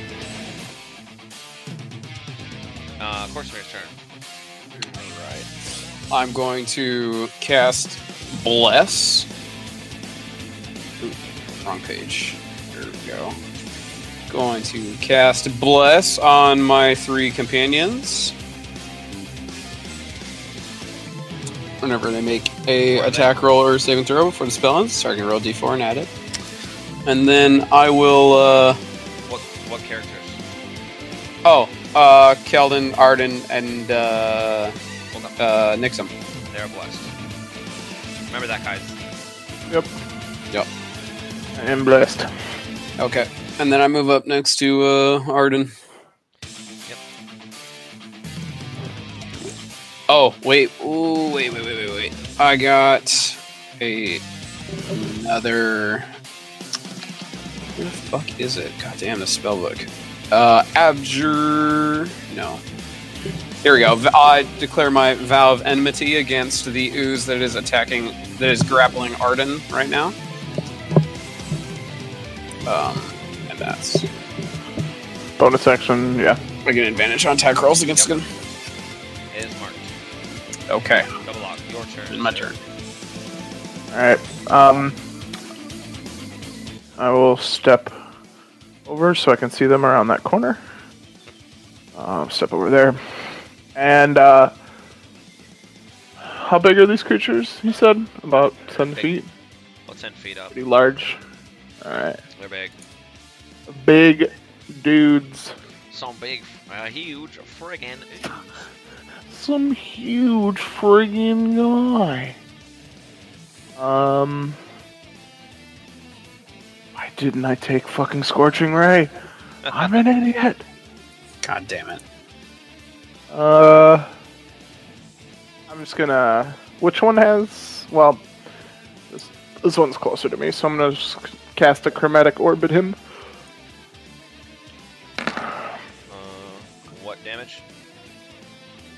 Oh, I think it misses, but I guess I'll go with cold damage. Which one again? I'm sorry, the closest one, right? Yeah, closest one. Does it hit? Does an 11 hit? 11 hits. But as I would have gotten that crit. But when you hit him, you kind of realize that it doesn't do. It body kind of hardens up around the area when it gets hit with the cold. Sure. So, yeah.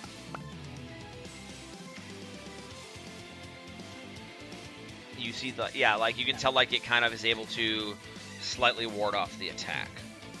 Okay. Top of the round, Keldon.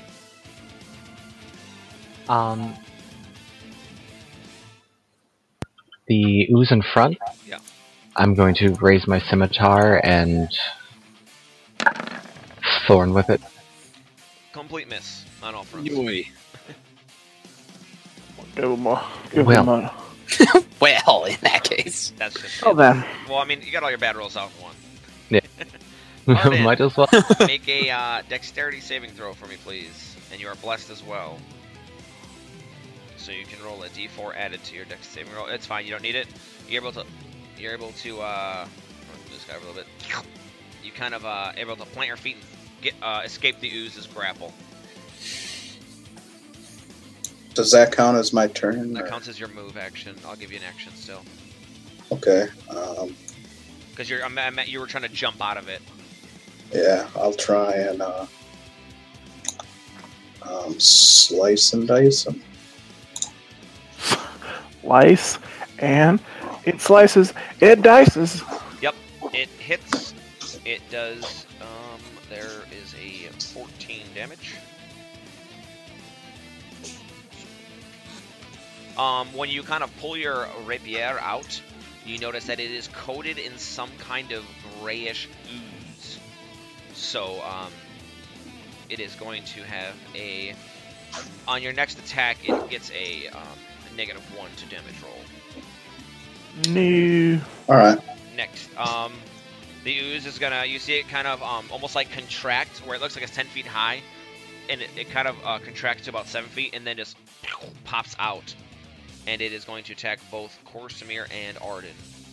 So the first attack will be towards Arden. Second one will be towards Korsamir. Misses Korsamir, but it's going to hit Arden. And it's going to do...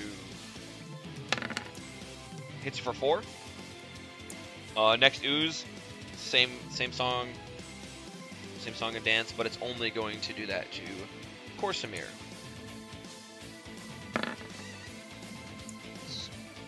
15 hit or no? I don't think so.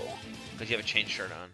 Oh yeah, I got moved down to change shirt, so I only have 13. So Yeah, that make hits. sure you guys can craft and do other things to get your original armor back. So let's do one. Take 6 damage.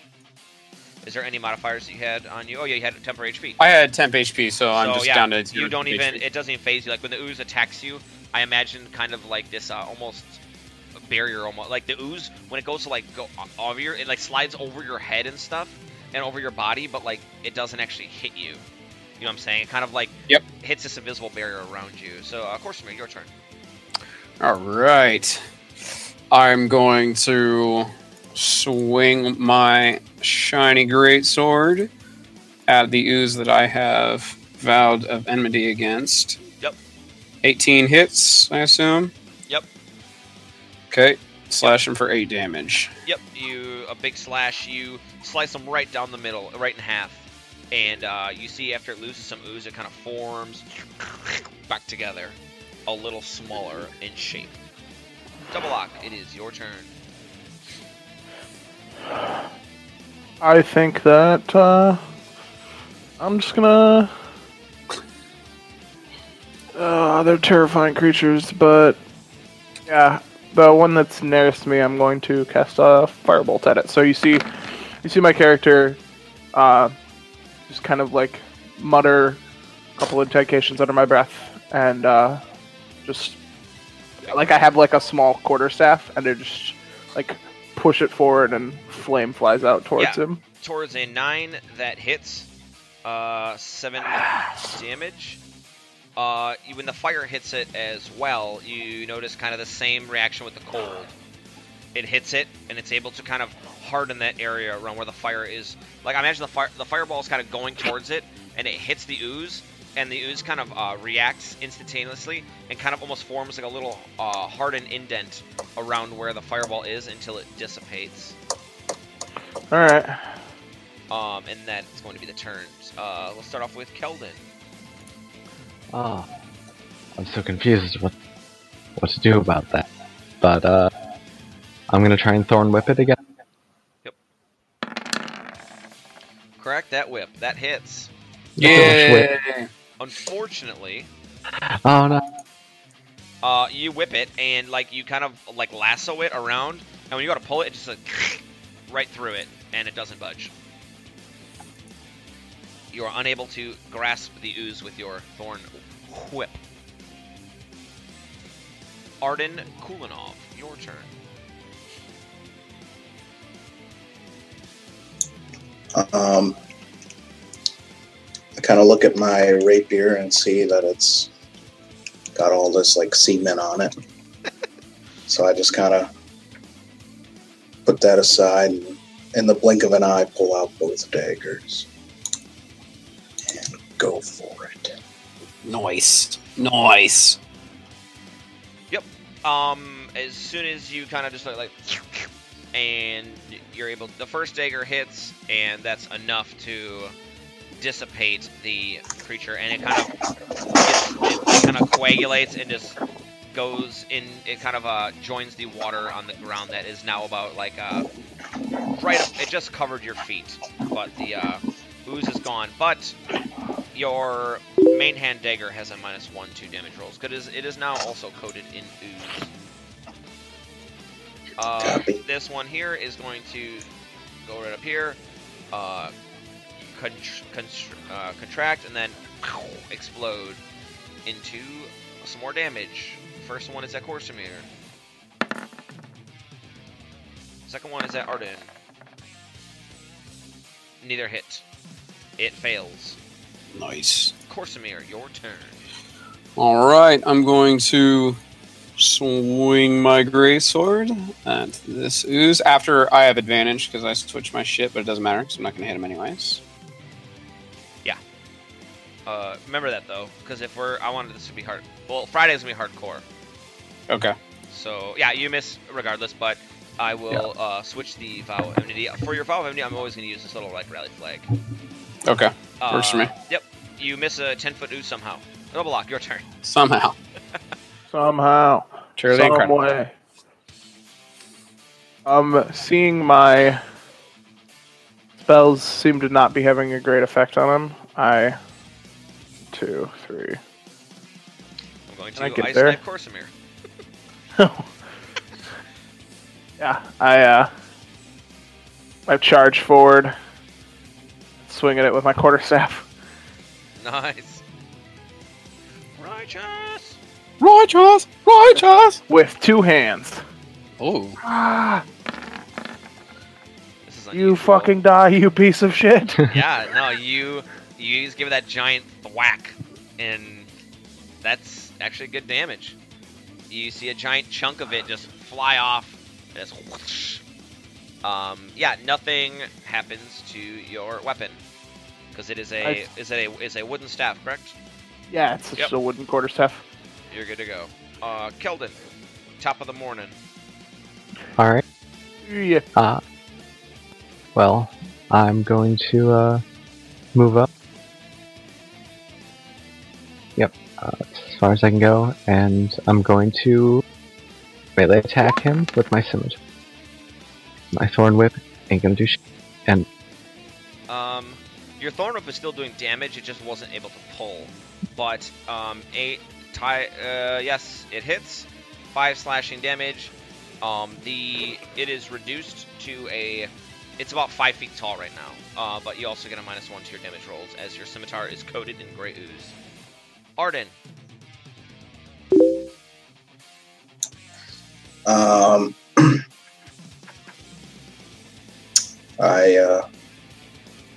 kind of hold up both my daggers, like, get ready to die, bitch. And I go for it. Yeah. You kind of give the 1-2 poke, and you're almost just like Edward Scissorhands, man. Just like ooze flying everywhere, and the ooze dissipates, and the battle is won. Are we able to just kind of then, like, we wipe the ooze off on our clothes? Yeah. Cool. Yeah. At that point, but just so you know, the ooze got even worse. Like, it got thicker as you stabbed it again, and you notice that the weapons got even heavier. But you're able to wipe it all off easy. Okay. So yeah, going forth, you guys have. You can kind of maybe explain what you saw now and go from there. Yeah. As I'm cleaning off the ooze off my weapons, I explained to my party that there's a fork down a bit ways. To the left, I heard a bunch of rushing water, and I was making my way down the right tunnel when I was ambushed by one of those oozes. So, Okay. I'll leave that to you guys. Well, we should probably head down that way, I would imagine. Sure. How many more oozes were there besides these two? I didn't see any more. I just know I could hear a bunch of, like, rushing water if you went down to the left. But I was headed to the right, and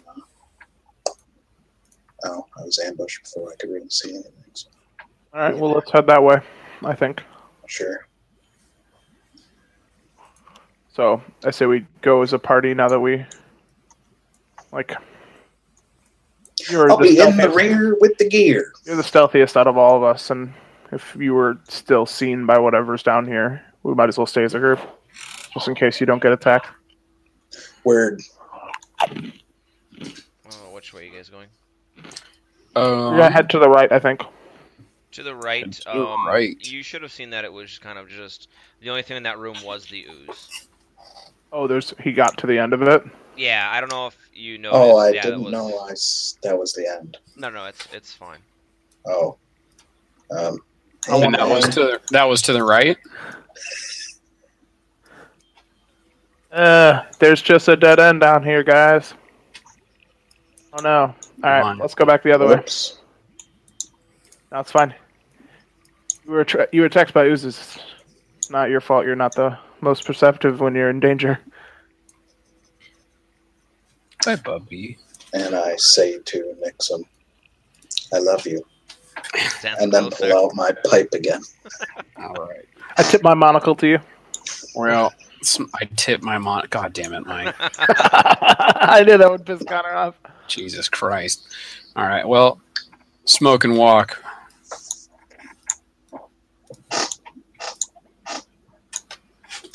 What are you doing, Zeus? What are you doing? The edge of the map. Let's go. Wait. Hold on. Water. Yes. This looks like a room and not a cave. I mean... Well, like the walls look not... You mean square rooms don't just form in cave systems naturally? Hey, I don't know. Maybe those oozes made it themselves. Alright, interior decorating. You kind of hear like this, up above, you notice that you are unable to go forward. You notice that it's kind of blocked, and I'm mostly talking about like this area here, and you kind of hear like this.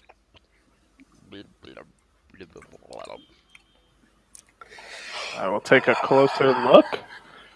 You see a floating. You see like this. You see like this jet black mace that's kind of floating there, and you see an eyeball. Excuse me. You see scattered coins. and you keep hearing this like. I guess I would move towards it and like take a look, like a closer look, see if I see. Oh god. You hear like this. You keep hearing like you see the scattered coins, and you see the floating dark steel mace, and you keep hearing like. Do I notice that there's this fucking Yes, you notice creature? You notice that you slowly notice that the creature's taking up the whole hallway and is kind of assumed the form of the hallway. So he's like a square, like 10 by 10, thin sheet that you guys cannot walk through. But you kind of see his two little eyes like moving around and trying to like almost give me a perception check. Sure. Nix him. Let's see how bad this goes. Okay, yeah. Oh. You can tell the eyes are trying to almost like they almost look like they're making an expression. Okay. I look like back at my party. And I like look back at the creature. Okay. Where's the Myconid? I like step forward and I like it doesn't like shudder towards me or move at all. No, It's just staying where it looks at is. you and he's like. I make eye contact and like does it seem to follow me when I like move around with its Yes, eyes? he's looking at you, and the more you look at him, he's like. You kind of see like just like bubbles kind of flying out of the mouth, and like it's becoming more and more like frustrated. bubbly. Hmm. Interesting. Are we alone? So just the four of us? Yes, you told the other to stay back at that green square. Sure. You can do what I you need to do, or pull out my hand crossbow and I aim right at the eye. But I don't fire yet. I'm just like, give me the word. Hello?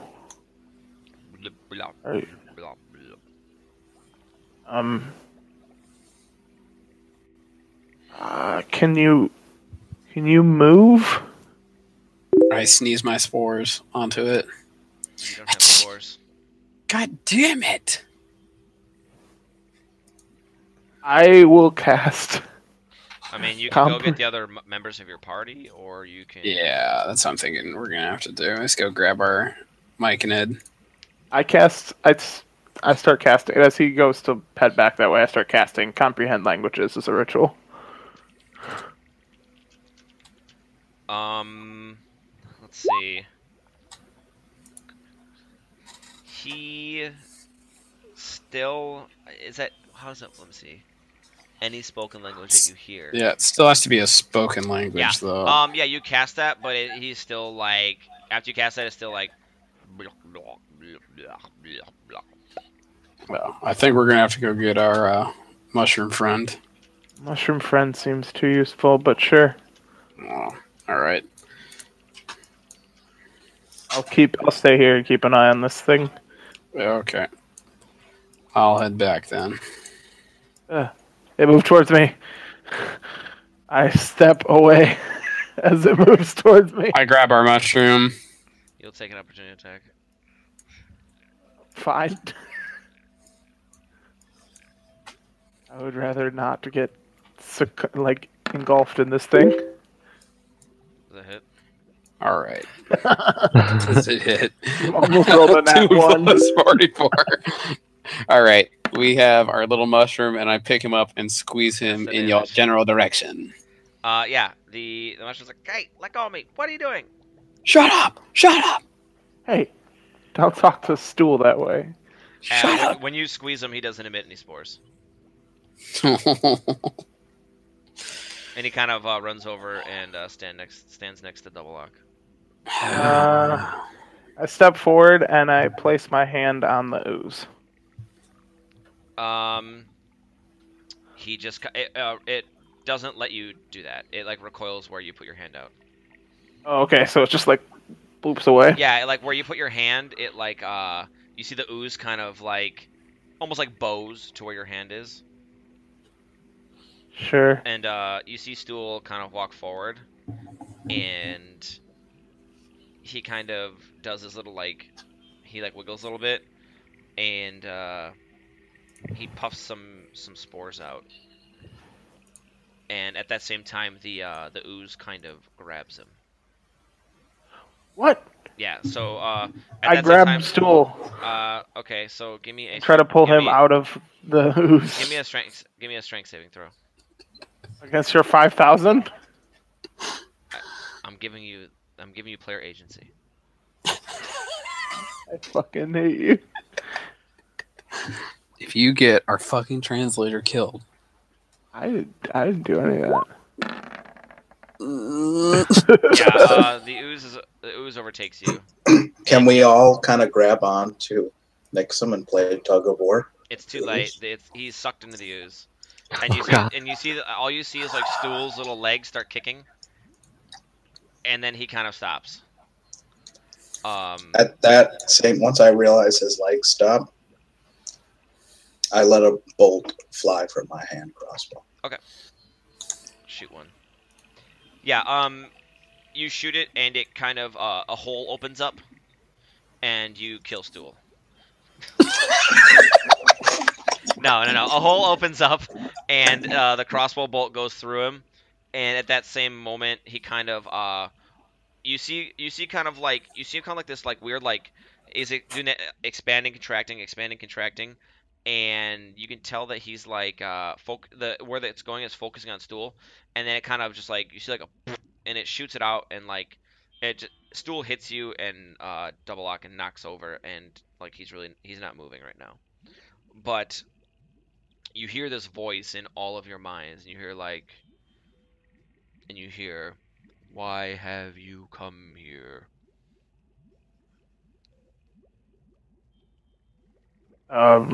We fell? Kind of just dropped in. Yeah! All right, that's all I got for tonight. And he says, and you hear like this voice go,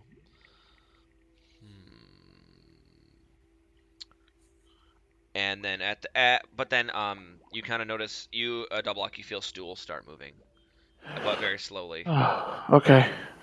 and he says, I apologize for the inconveniences. I was merely taking what I needed to communicate. Mm. And he says, my name is Glabagul. Nice to meet you. He says this, I am like this because of the impending water. And he's kind of inferring to his form of like kind of blocking the whole way. As you can see behind him, the water's higher, visible, and like you didn't notice this before, but like as you look past, like kind of look through him because he's transparent, you see like the water is a little higher than normal. Sure. And so he kind of says, "What is your purpose here?" I don't think we have a purpose per se. We're just trying to get out of whatever this place is. We fell in from above we had seen a light in a tower in a small house. We went to investigate it and fell through the earth. Yeah, and you see the two eyes kind of like twirl on itself, and it says, "I may offer none in this plight, but," and he kind of trails off, and you see like it's hard to kind of convey what the ooze is really thinking or doing, because like oozes aren't sentient, so it's very weird to hear an ooze talk, because this is his first time being able to communicate with someone or something. So Sure. I mean, like, what? Remember, like, you try to imagine, like, he's got things swirling around inside of him. He has, like, you see, like, a dark steel mace, coins, and just like other things like pieces of debris and the 2 eyeballs. So he says, he just kind of you see his form from the top kind of bunch up and kind of like almost lean over both you and Corsimir, and he's like, "How may I help you?" Is there a way out of this cavern? Not that I know of. This is, and used to be, an old ritualistic temple to worship the demon god Jubilex. Oh, that sounds pleasant. That sounds fun. Well, for starters, is there any way you could move out of our way and let us pass? Oh, of course. And you see him kind of like, and he kind of shrinks down. At that point, water rushes all past you guys. Now the water in the cave is about a little above your ankles, and he kind of shrinks down in size. Is there any way you can eject that mace so we might use it? I've had this since as long as I can remember. Will you take me with you? Where do you need to go? You just want to follow with us? Well, you are the first people I have found that I can communicate with. So, I guess I would like to stick with the people that I can communicate with. That sounds like a fair trade. Yes, we need more companions. We do. Yeah. Absolutely. Especially since someone killed Hey. another one. Another mouth to feed. Says, We I can fend for myself in terms of food consumption. Hopefully you Sure. like dwarves. Let them follow along. Can you Sure. keep up with us? He is slow. I mean, he's the Okay. news. That's what I was... He's the news, but But I To be will, fair. some, like, Can we put him in a We're joke? not moving Yeah, I was gonna fast to say, begin can with. we contain Anyways. him? in terms Can we can... in terms of meta knowledge, you guys are moving at a slow pace. Meta And Yeah. knowledge. if you take him with, you will be confined to the slow space. Or slow Okay, pace. can we contain him in anything and carry him? Yes, but you don't have anything right now Ooh, okay. on your persons. Alright. So you're going to allow him? Yeah. We can eat him, though. Nix him. Uh, Eat him. I'm not eating him. Nix him. Eat him. Okay, Not so eating him. with the agreement of, what's it called? He spits out, or he kind of like, he kind of throws out like this skeleton hand of like you can tell like, it's like this weird like kind of skeleton hand, and then he kind of disengorges this this mace that it kind of plinks on the ground. But as soon as it hits the ground, you notice it kind of flash green for a second around the tip of it, and then it kind of extinguishes real quick. That sounds not good. I pick up the mace as I see it like flash with light. I grab the mace and start examining it. Yeah, it is a one-handed mace, and you can tell that it is a very fine, very nice dark steel. Can you give me a knowledge arcana check, please? Sure. I like this skill, so let's see if I can do well at it. Yes. I'm not too sure how. I've seen other like multiple ways to do attunement. How does it work exactly? So the way I know it attuning needs to attune to someone, right? yeah, it takes a short rest, concentrating so on, it takes an hour concentrating on the item, and you can attune Mhm. with it. And I can and as a DM, I can kind of say why or how it's attuned. Okay, so yeah, you look at it and you notice that it is a dark black metal, and you kind of feel like this, almost like, how do I explain it? You feel like almost this like luminosity or radiance when you kind of hold on to it. Sure. What kind of? Just so I know, in terms of like weapon, you said it's just a mace. It's a one-handed mace. Like so, it's under the simple weapons category. Yes. Yes. 1d6 Sweet. bludgeon. Okay. I will allow you guys to attune to it how you want to, and then you can figure out more about it. I would like to take a moment to cast detect magic as a ritual. Yep. On it. Yeah, as you guys all, because rituals take what, 5 minutes? It takes like 10 minutes. Yeah. So I mean, you guys are kind of sitting around, and you take the detect magic, and you notice that the weapon is indeed imbued with a magic. Some sort of magic. Yes. It should be able to tell me the school of magic, if any. Yes, I believe it is divination or abjuration. You feel that there is this pulsing light coming from the head of the mace. Sure. I would say this um, seems to be. I turn to my party after like kind of examining it for a little bit, and I would be like, this mace seems to be magical in some way. I haven't really been able to completely figure out what it does yet, but I'd like to examine it for longer as we move farther along. I'm not going to hold everyone up, but I think I can probably figure out what this does.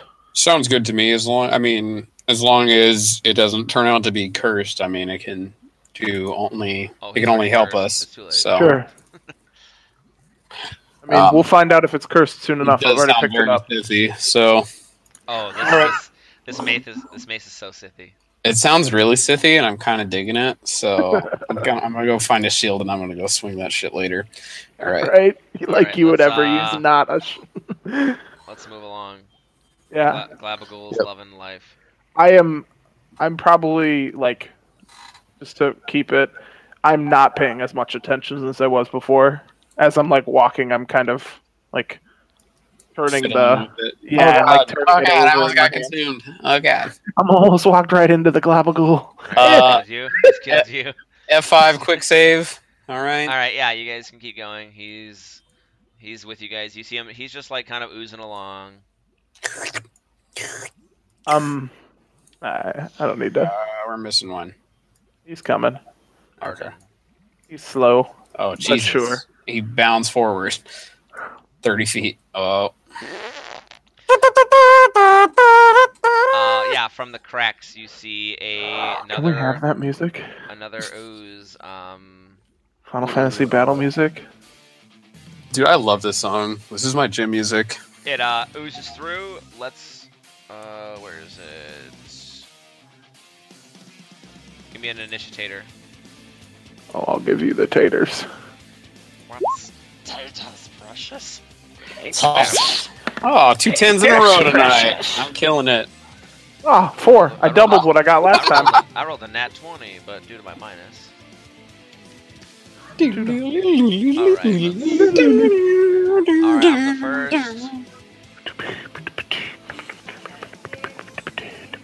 That is my turn. Next. Glabagul moves forward.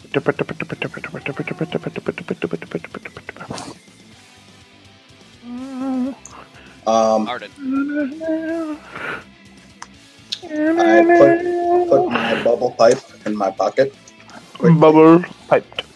And then I attempt to jump over the ooze again. This will happen one of these times. Once again, God damn it! the ooze consumes you as you try to jump over a gelatinous form, and you get stuck right into the ooze again. It is not The definition of insanity. hold on. Roll a d20 for me. Oh God. Yeah, you have 1 stack of madness. I'll tell you about that after this. Keldon, go. Alright, I'm gonna try and Thorn Whip it, and maybe I'll get lucky and snag his foot. No. Fail on everything. I thought you meant the ooze's foot. I was like, wait, hold on. No, the guy being digested by the Of course, Samir, it is your turn. I can't believe that. That's awesome. That's God amazing. damn it! Alright. I swear a vow of enmity against this ooze, of course. God damn it. How does that work? You just say, I swear a vow of enmity against you, ooze? It's like, I'm gonna kill the shit out of you. Pretty much. Listen, I will. if you want to play Friday, I want to be convinced here. I will make sure to. I will kill the you shit out so of that all you. the shit comes out of you. Give me an RP, man. I say it in ooze. All right. That's a good ooze impression. I like to think so. Once It's like, again, unhand him, fiend! Still cannot make a vow of enmity. You just said it. Unhand him, feed. Oh, I thought that was 23, 8. It's 16. There's no advantage on this. I just swore my vow of Oh, enmity. jeez, yeah, I thought you were flanking. Sorry. I was too hung up on Flanking this. while the guy who I'm flanking off of is inside of him. Yeah, I don't think it works like that. You slash him for 8 damage. And once again, your weapon now has covered with you. Mm-hmm. You have -1 on attack rolls. Double lock. Mm. You go. Judging by the fact that somehow I lost where I was. Can you shift click? I'm in the darkness.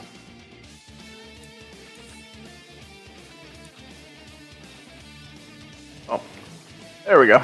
I can see again. God damn. Step forward and swing at him with my new trusty mace. What is this? 1d6? Bludgeoning damage. And 1d6. Alright. It's his strength, right? So, let's see what I get.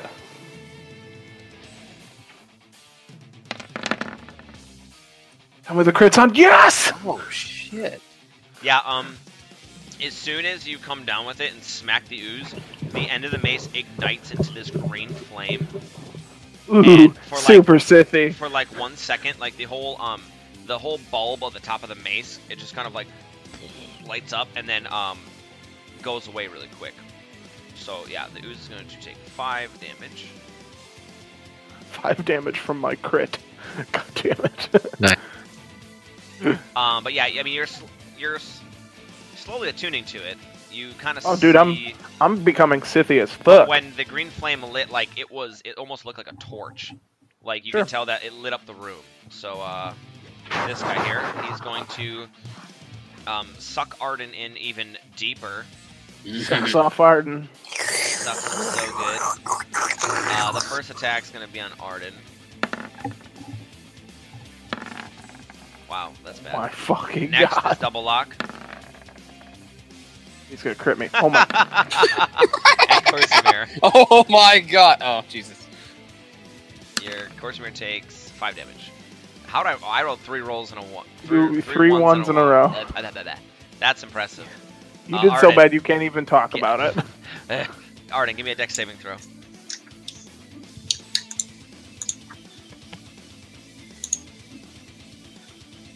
You're out.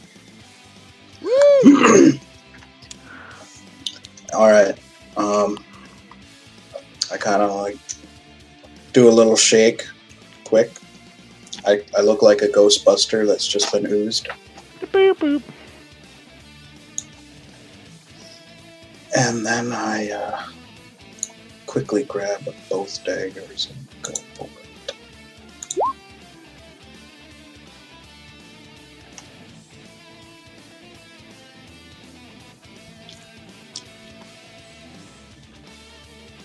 Also, I just want to point out that Double Lock's mace was not able to be coated in ooze. Yeah. Okay, 8. So you do 15, 19 damage to Ooze Lord. Sorry, not Ooze Lord. Oh. Please don't think it's better than it actually is. Sorry, and I had a stack of madness, right? Yeah, that's for later. I'll explain it to Okay. you. You're Next absolutely is- insane. Next is Glabagool. It was funny Oh, it was I very liked funny. it. No, man, to see my legs kicking out of this. No, I want that more. I want people to do more stuff like that and make it more. It just, as long as the game gets more fun, and so it's not like, I mean, we could just play 4th edition to play tactical combat. Glabagool's gonna run up. Not run up. He's gonna slither up and he's gonna try, and he rolls a 1 as well. All Holy oozes just fuck. roll. It is now Keldon's turn. Jesus Christ, 4 ones. Now that Arden is out of the ooze,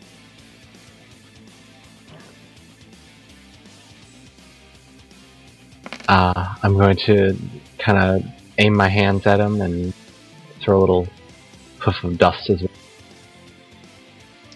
So he gains 6 healing points. Thanks, brah.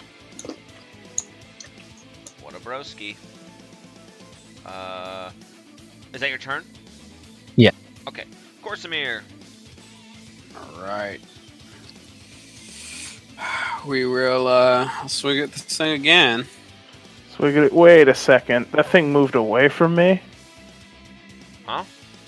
No, he was just dragging it out so he could get Yeah. his token Oh. out. Okay. Even then, he was still in range of you. Globble will get that opportunity attack. 8. Yeah. I think I'm actually going to smite him, though. Okay. God damn it. Okay. For another 11 damage. Yep. The 8 comes down. As soon as you slash him, you notice that his body starts deteriorating and starting to turn into a coagulated jelly, and then you do 11 damage to the corpse, and it is dead. Well, overkill. I don't care. There goes the spell slot. Oh well. Yes, but that the ooze is vanquished, and we can go back to the yeah. So Nice there's- soothing it bubble just- sounds. It kind of just dissipates into the water at hand, so you guys can keep moving. I would, as we're walking through, as we kill the ooze, say, Arden, I don't think you have as high of a high jump as you think you do. Just wait. Okay. I'm waiting. Just wait. Where's Keldon? Oh, I assume. I couldn't. I pick- can't believe one's on both. I was like, I'll stick him in these if he gets a crit fail, and I was like, wait, what? Again? That was amazing. Quick save. All right. Quick save. Like Cat's ever gonna do something.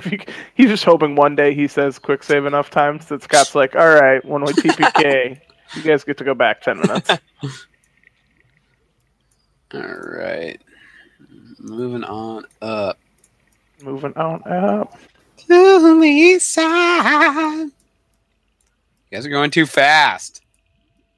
I'm staying slowly behind you, man. I'm following Globagool. I'm just an ooze trying to live an ooze life. Oozed. My oozy kids. All right, we got another room coming up here. I yell way too loudly. Looks like we got some smaller rooms off to the side. They look like cells of some sort, maybe. Death traps. Okay, hold on. I'm waiting, and I'm just gonna peer down this hallway while we wait. 1 second. Yeah. When I say wait, please don't move your characters. Just for future Okay. knowledge. It's fine. It's fine now. You guys are good watch from me. where you are, but Reloading. reloading. All right, let's kind of get a group discern on what we plan on doing next. What do you mean? I mean, where are you guys gonna go? What are you gonna do? Because everyone's kind of like, at this point, people are doing the whole, I want to move left, I want to move right. Okay. We should investigate these little branching hallways. Okay, That's what I'm is thinking. everyone doing one, or are you guys all going on the same one, or what? We're gonna all do in the same one just because we're trying to move a little bit slower and more carefully, and I don't want to have Nixon get jumped by an ooze or something I'll stupid. stay in the back. Sure. Well, stay in the middle, maybe. Okay, hold on, stop, please. Corsamir, give me a dexterity saving throw.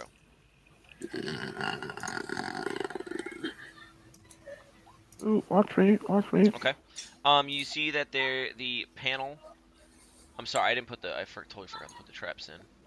Mhm. Because I forgot I had to reload my API scripts.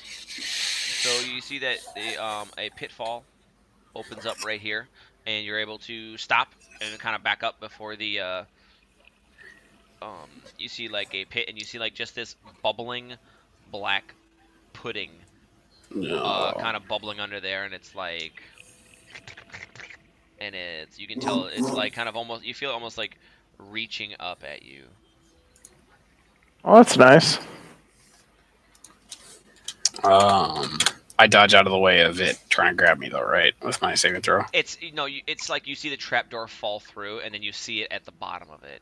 You kind okay. of you stopped like short and kind of like whoop, and you stopped on like your tippy toes as you saw the what's it called? Try to you almost fell in. Okay. All right. Well, we can walk around that. Yep. Looks like this hallway is branching out up here. Sure. It may connect with the other cells, which is what it looks like. Yeah. Okay.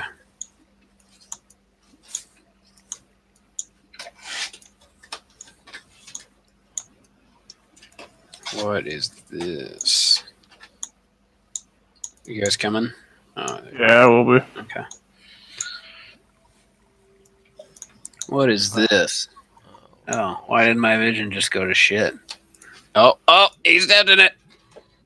Yeah, you realize there's a big stone slab there, and in the middle is a very chintzy, shitty lock.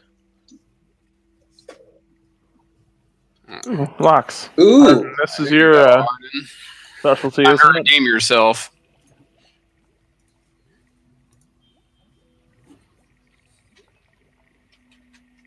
Can I assist?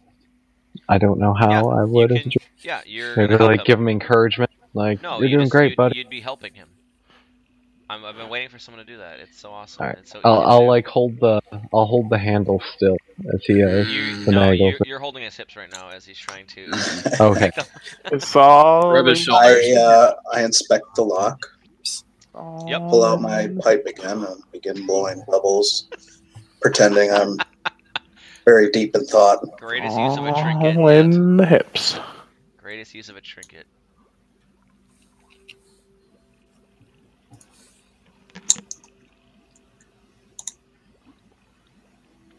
Yeah. Fails. Damn. Bummer. What a bummer. Oh. All right. Yeah, no, you kind of are. What's it say? You the room opens up and you kind of see this fountain, and for some reason that there's like this weird broken statue at the. I mean, I guess it's hard. I can never, as the DM layer, I can never really tell how much you guys can see. I can see the first like half or so of the fountain in the shaded part, but we can move up, I guess.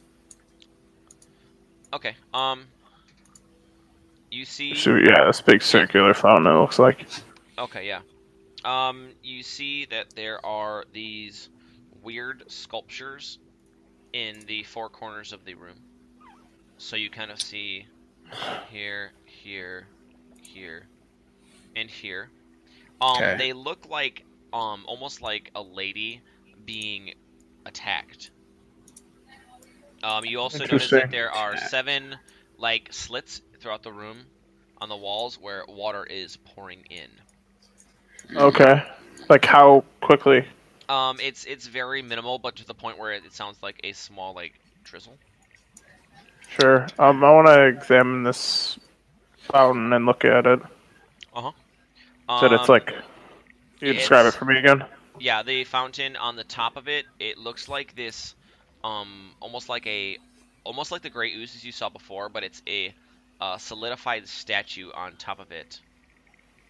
And oops, what's it called? There we go. It looks like Glabagool or any of the oozes, but it's in like this kind of sprung to attack form on top of the pedestal. The water is pitch black and you can't see through it. I'm sorry, it's not like a black hue. It is just a very dark dude, shut that phone up. It is just like oil. It's a very dark Imagine if like the bottom of the phone, dude, seriously, if the bottom of the water or the thing was like black, it'd be hard to really see through. But you can tell that it's water. It's not like thick like a jelly, but you can't Sure. see what's at the bottom. I want to. I'm trying to see what I have in my pack. I want to ask Globagool if he knows what this is. Yes. Glabagool says, or thinks, he says this is a worship place for the great Lord Jubilex.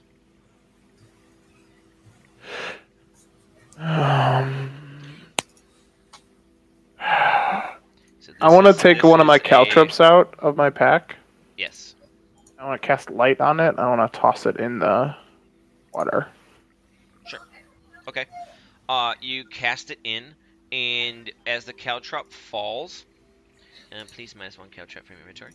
Okay. You notice it kind of going down, and it kind of bounces off a couple things. You notice a couple bracelets, some kind of vial, another vial, but looks almost like a kind of like a potion vial, and then something that had like a metal gleam before the light gets kind of snuffed out by the thing.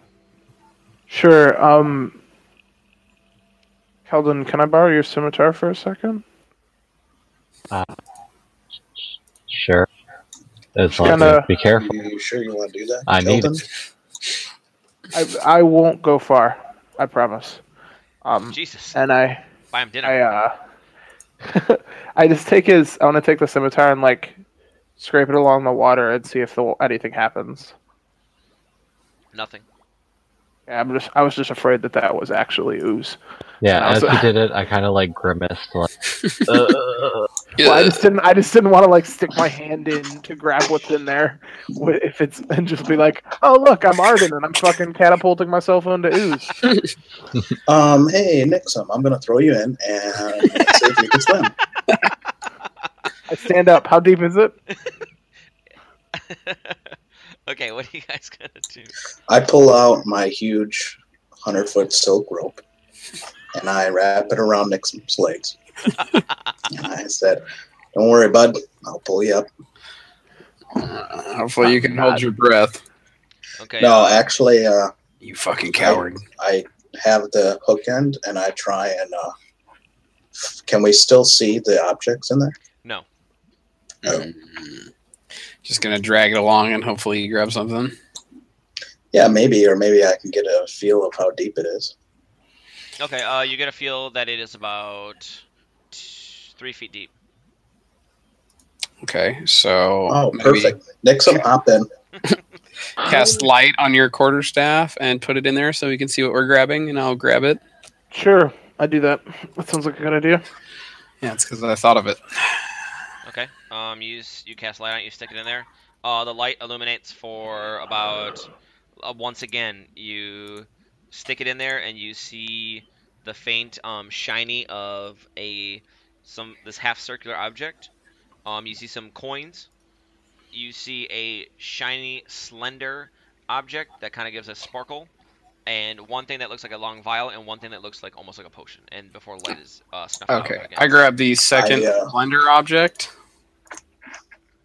Wait, what'd you grab? The second object that was gleaming. So you're going to like grab it at the That's same what I time was as he's going to putting it in there. grab. Yeah, with my hands. All right, both you roll a d20. Why do I have to roll a d20? No, Arden and Corsair. What Okay. the fuck? I Corsair, accidentally grabbed Arden's dick. Corsair, you fall in and you're gonna take some damage from drowning. Arden, you pull out as soon as the kind of water washes off it, you notice it is a dagger, and it is ornament in terms of the hilt. Looks like the kind of almost like the legs of a spider that have come to a point, and where the part that would protect right above your wrist almost looked like where the spider legs kind of bulbous out, and the Kind of like my rapier. kind of, yeah, it's almost the exact same, but this one is a little different. You notice that the You notice that the dagger almost has like a it has like this weird shaped Most DKP. God damn it, Connor. it has I'm here this for the weird cane police. shaped hilt. So if you'd like to equip this dagger, it gets +1 on damage rolls. God. Oh, sweet. Yes, I will. But that's only Equip for like that. your main or offhand, wherever you put it. Is Yeah, it So magical? Puts my main hand. no. It is just it's fashioned in such a way that it's able to. It has like a almost like imagine if it's curved in some way, allowing for faster, deeper cuts, and like you're scared to touch it because you see how sharp it is. Sure, okay. So put just label it spider dagger, please. Okay. Can I reach in and grab the other roundish object? Yeah, you grab it in. You grab 3. You come back up with like 3 bracelets, and they look very, very ornamental. They are. You can tell from the low lighting that they are made of gold, and that they have this big, embossed spider gem on them. Let's it looks like see. they could be worth a pretty penny, or worth to the drow. Okay. Do we detect magic on this one there, Nixum? I don't have. I could cast it again. Or how long's it been since I cast my other one? Wait, let's see. It's been 10 minutes. Might be able to. Yeah. Oh, I can detect magic as well. I can do it without doing spell slots, though. Oh, yeah. Sorry, Okay. out of character. Quick, sorry. Is there? If it's +1 damage, does that mean that instead of a 1d4, it's a 1d5? Is it plus one? No. So the question I have, Scott, is it a plus? Is it +1 to attack and damage? Because, like, and It if- has it listed as a +1 dagger. it's probably a +1 magical dagger.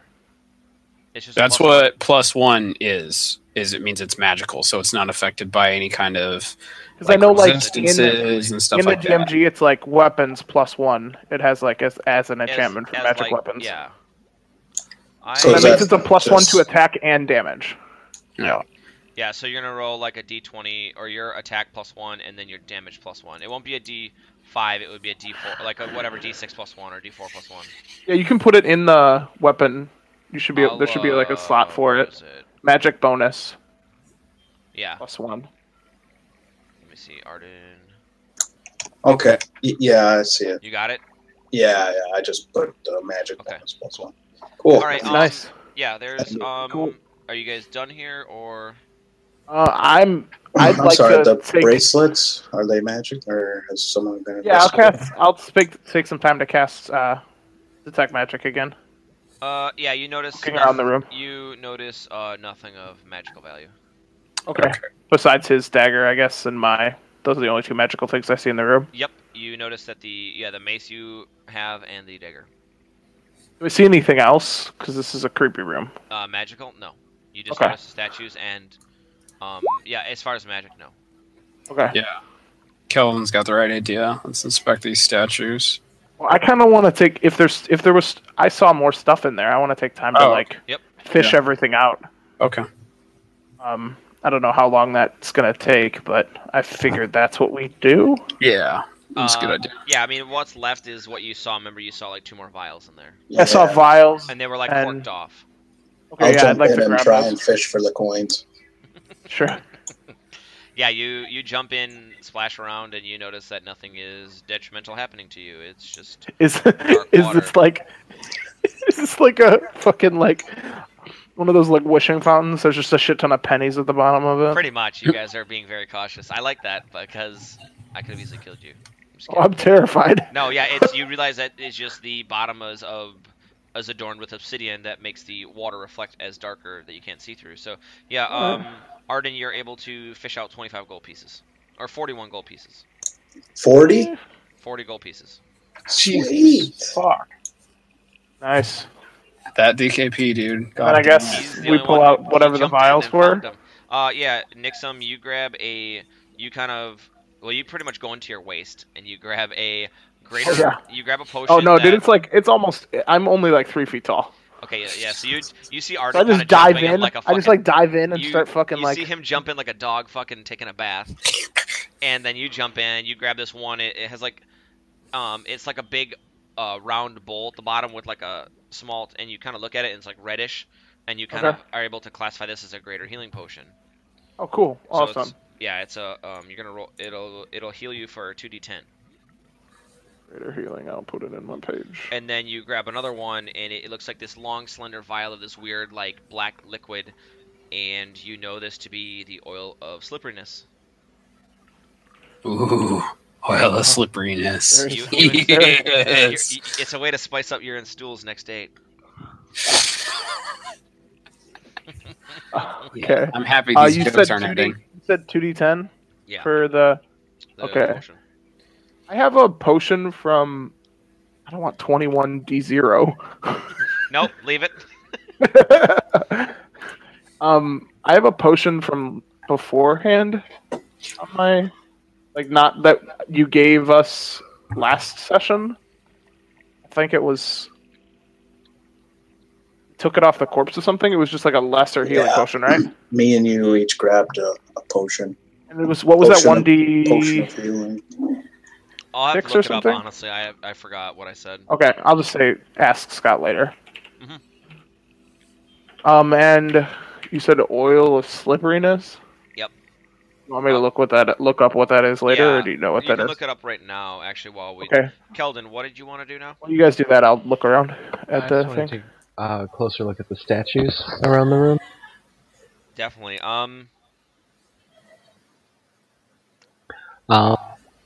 What can I tell about like their origin? They look like... their origin really is...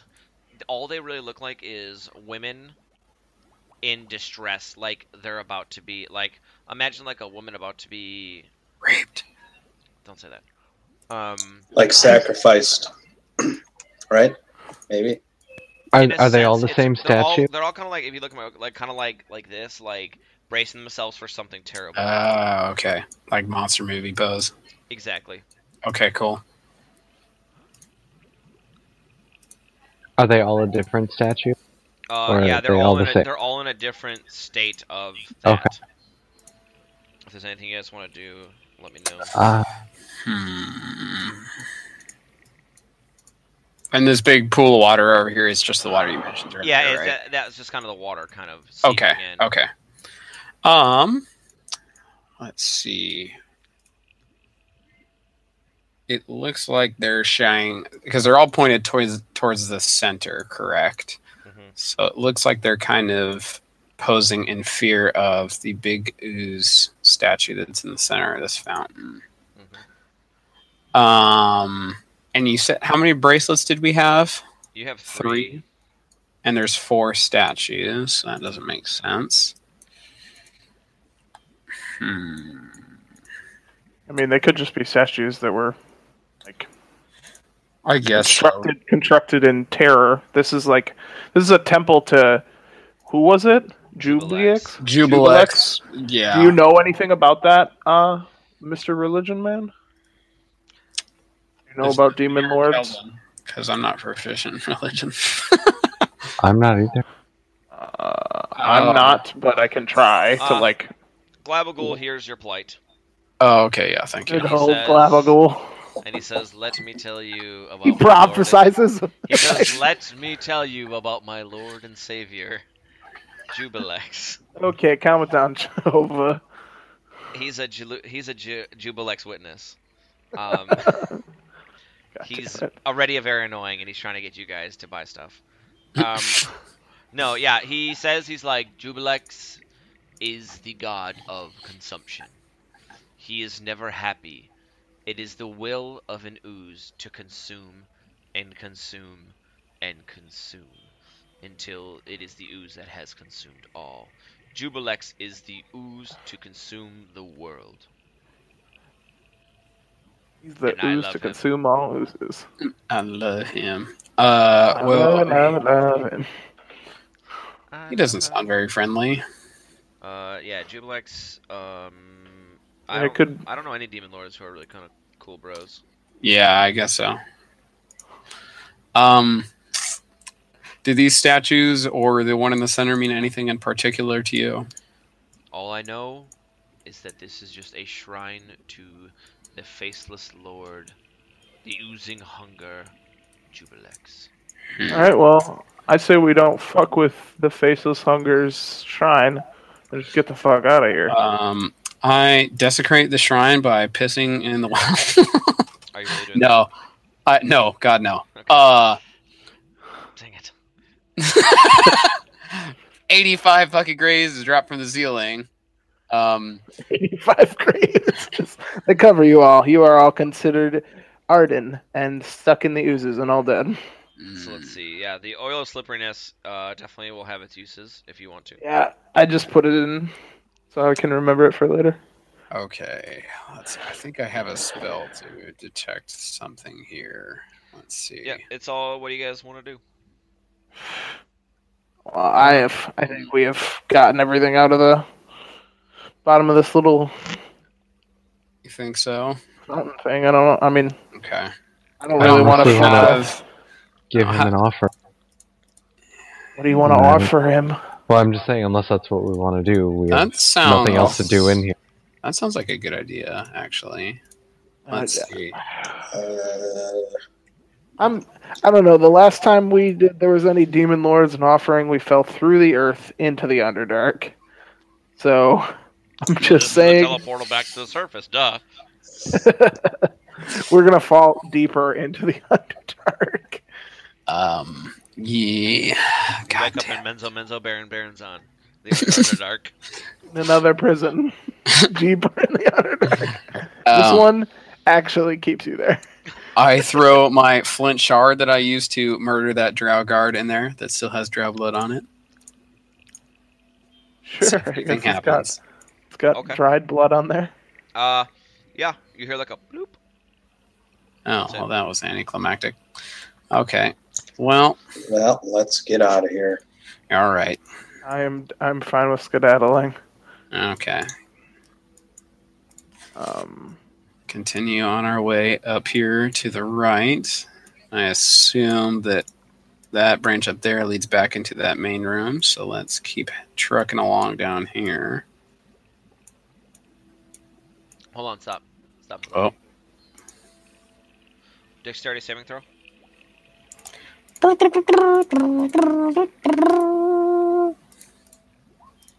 Fail.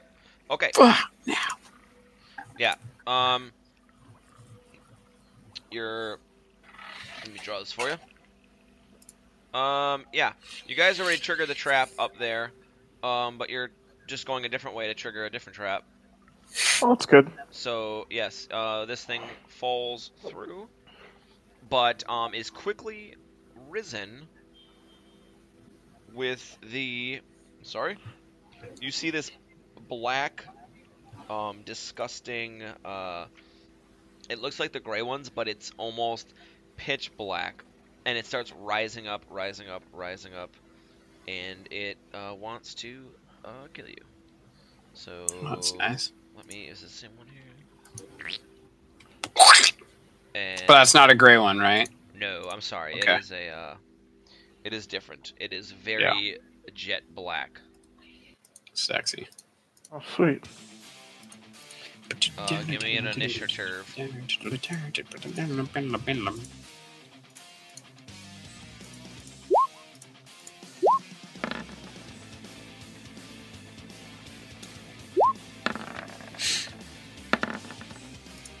Oh, I wanted to be first for once. Harold, what do you mean? Mike beat me. Oh, double lock. Your turn first. Oh shit! I got first. Yeah, this is 19, backwards. You said that this one's different than the last ones. homie. Yes, this Hmm. one is. I'm not gonna make another token right now, just because. Oh, that's totally fine. It is. This one, the other ones were gray. Let me see if I can change this real quick. Hold on. To make it seem. Does that make it blacker? I can't tell. This one is jet black. It looks like just solid black. There we go. Whatever. Yeah, it is Bigger and blacker. uncut. Okay, BBC. question, Scott.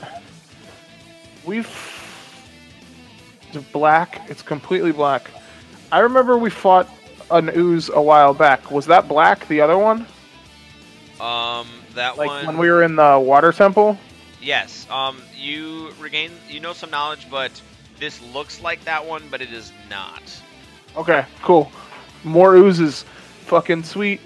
My ooze lore is very, very vast. He's got massive ooze lore. I've written extensive ooze lore for this campaign.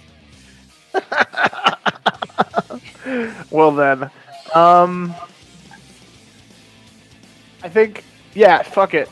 I want to try. I'm gonna cast. I want to kill Chromatic Orb. Yeah, I want to fucking kill this thing and get the fuck out of here because I do not like this place. I'm gonna cast Chromatic Orb. I'm gonna use Fire, but I'm gonna cast it as a level 2 spell slot. So if it hits, I have to do another D8. Hits. Okay.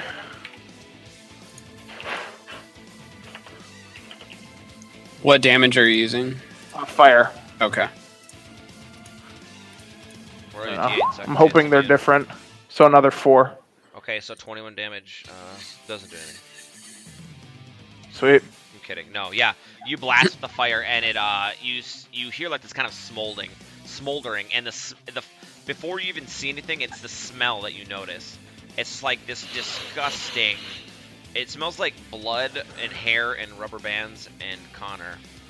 It's disgusting. It's very repulsive. But yeah, the fire singes it right away. And it definitely you see some of it not really dry up, but definitely not like that. Horseman. I forgot I could cast that spell at 2nd level. Now I feel cooler. What am I going to do here? I think... Jesus fuck. Well,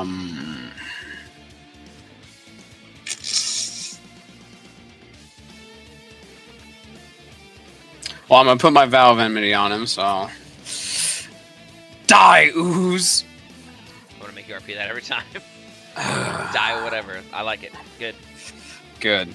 And then I'm going to, I guess, swipe him with my great sword. Swipe. Actually, I'm going to use my long sword. I'm going to switch it up. Okay, 16. Same I've been doing fucking all night. God damn. Yep. When you go to slice it, you slice the top of it right off. Cool. I'll work my way through this. Or a bad thing. Oh, And, what? What? A piece of it. God damn it. God damn it. But my abjure doesn't go on both of them, right? Because I copied it, so no, it doesn't. Okay. Yeah. So I'll just treat it like it's still the big one then, for my advantage. Yeah, I'm gonna move it off there. I copied it before I put the... Yep. You've done 8 damage to it, but it is split off.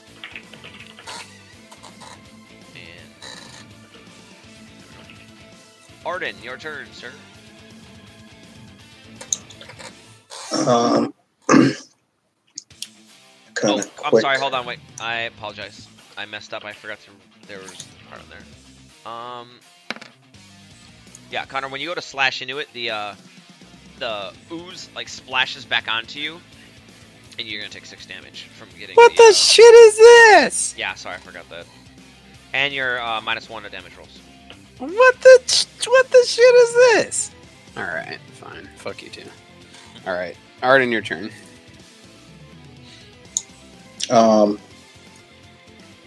After seeing Corsamir get jizzed on in the face, I'm going to hold back a little bit, and I'm just going to shoot it with my hand crossbow.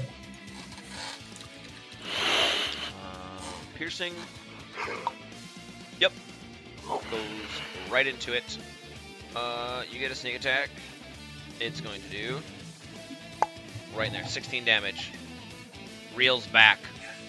The bolt goes right through it. Unfortunately, it is immune to the drow poison. Alrighty. Ooze's turn. What the ooze is going to do? It is going to once again. You see it kind of like making this weird like, and it pops a little piece out of it. It is going to go up, and it's going to crawl along the ceiling and drop down right here. Oh, that's great. It climbs up 20 feet, and it is going to attack Keldon. Prepare your Angus. It's Pepper. Pepper it after I prepare it. 14? Oh, it hit. You die instantly. Oh, my face. 9 damage. Max roll.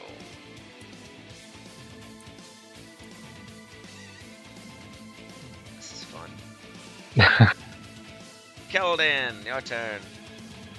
Alright, is the Arden's crossbow bolt, did it just like through and through the big slime, or is it like inside the slime? It hit the slime and it's inside of it, but it did do damage. Okay, focusing on the tip of his crossbow bolt. Just the tip.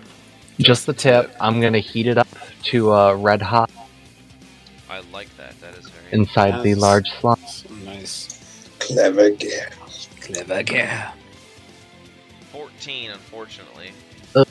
They have a high con, but I take a I failed, don't I take something? Let's see here. Wait, you failed the save? No, I passed it. Okay, you don't drop the item, and you have... No, I'm sorry, nothing happens, you can drop the item. Or spit it out, Oh, that's weird. Oh, save success, doesn't drop item, disadvantage. I have disadvantage on rolls? Was that it? I believe so, instead of taking the damage. Okay. I'm not sure how it says what Trying to exactly it's... succeed a Constitution saving throw or drop the item if it can. If it doesn't drop it, it has disadvantage on attack rolls and ability checks until the start of your next turn. Oh, okay, cool, so I have disadvantage. Roger. Double lock. Your turn. Oh, wait, I'm sorry. This one is going to go first. This one is going to spider climb as well. Oh, And, great. he's going to drop all the way down the ceiling over here for double lock, and he's going to make an attack. Where is it?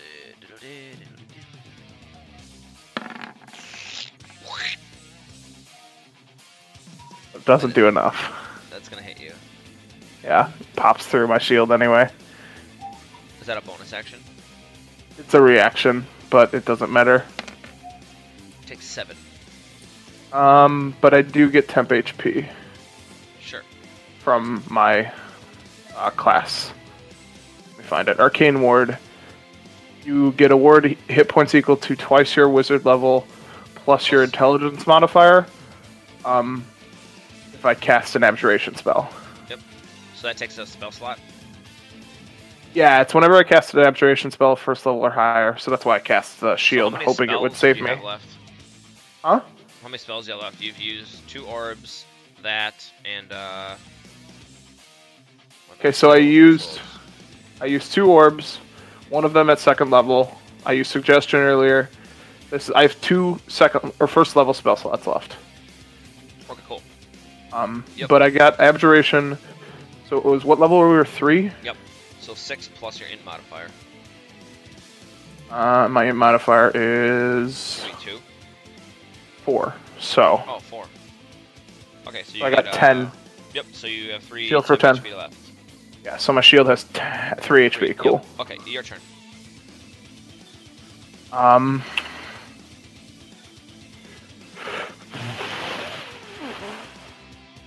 going to swing at that creature with my mace.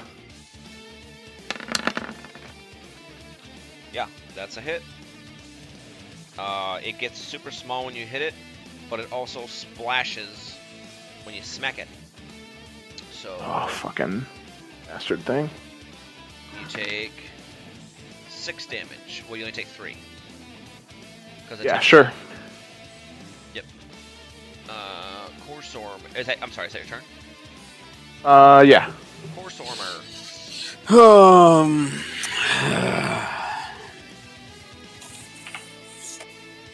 I'm wondering.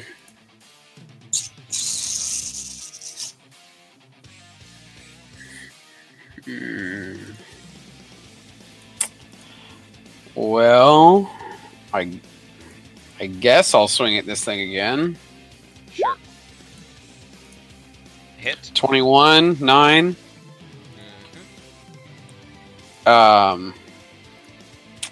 You know what? I'm gonna smite it again. How many spell slots do you have total? 2 or 3? This is my last spell slot. I have 3 total. Yep. Smite it. Smiting away. 2d8. Another 8. Damage. 8 radiant damage. 17 damage.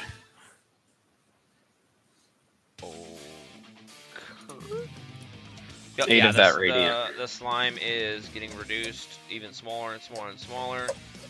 But once again, you take. I'm sorry, you do only 8 damage because you have a -1, and now you have a -2 on your weapon. And you get splashed. God from damn it. acid damage. 1. Ain't no thing.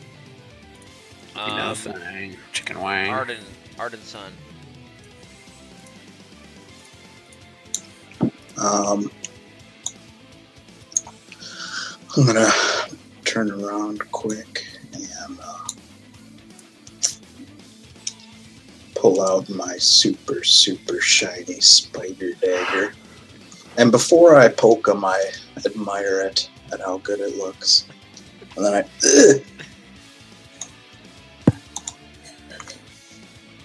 Let's see. Do a crit on it. 3 plus 7 plus. Yeah, no, this thing is just deleted. But your offhand dagger doesn't need to hit it because you kill it with your spider dagger before. But your spider dagger doesn't take a -1, and you yourself are going to take a 5 damage at the splash, the after effect of it. okay. Boss Hoss is going to. There's not much to do here. He's just going to look at Corsemere and do a little swinger doodle.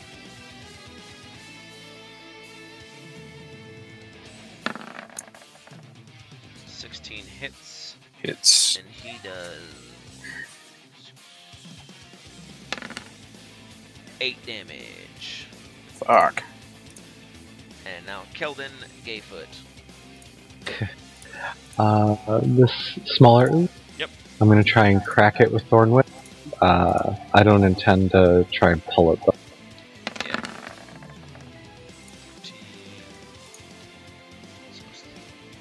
Shit. Yep. That is not a melee attack, so you are fine. You don't take any splash damage.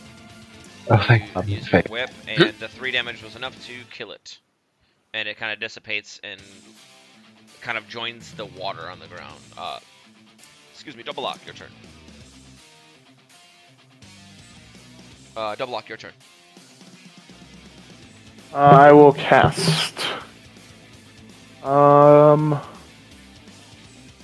Chromatic Orb on the creature. The big one that's left. Yep. Fire damage again. 16, 17, yeah. It hits it, and you see the ooze. It kind of like goes into the ooze, and it's kind of like, guys, you can imagine like the orb goes into the ooze, and it kind of just like and you just kind of see the ooze splat along the walls, and the ooze is no more. No moss. The black pudding. Oh. The black pudding is no more. Not gonna lie, I was a little taken aback when it split. I was like, wait, what? Oh, god damn it. Yeah. Alright. Yeah, you guys have... The trap is gone. You guys... Because the lever... The platform kind of raised. Okay. Sure. So... I'll cast a Lay on Hands on myself. Heal myself for 15. Yep. That's completely fine. Yeah, there's one area you guys have not... explored yet. Up to the north, correct? Yep. If if you guys It want was to go there. back this way, I think. No. Up here is where that room that we first went into was. Oh, If we go up here. Hold on. Oh my god. Mike, which way did you go? I went down this Okay. passageway. So which way are you guys going? We were gonna go up into this other hallway up here Double-lock, would you like to try to to the convince north. them? Huh? Would you like to try to reason with them? I start walking this way. If they don't follow me, they don't follow me.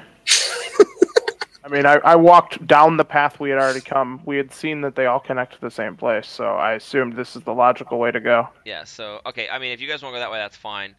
Remember, the trap was gone from, I mean, you guys just fought through the Right. trap. That was Right. that way. So, I mean, you're able to see Keldon and Globagool and those guys from the other side. So, you can tell that they've gone to where you guys are trying to go through the way you guys are already trying to go. Okay, but up here is something unexplored as of yet. Okay. Which is why I wanted to go up here. Sure. But I mean, if Mike is adamant about going that way, then we can. Well, I'm not adamant. I just figured we're trying to explore this room that we had not seen, right?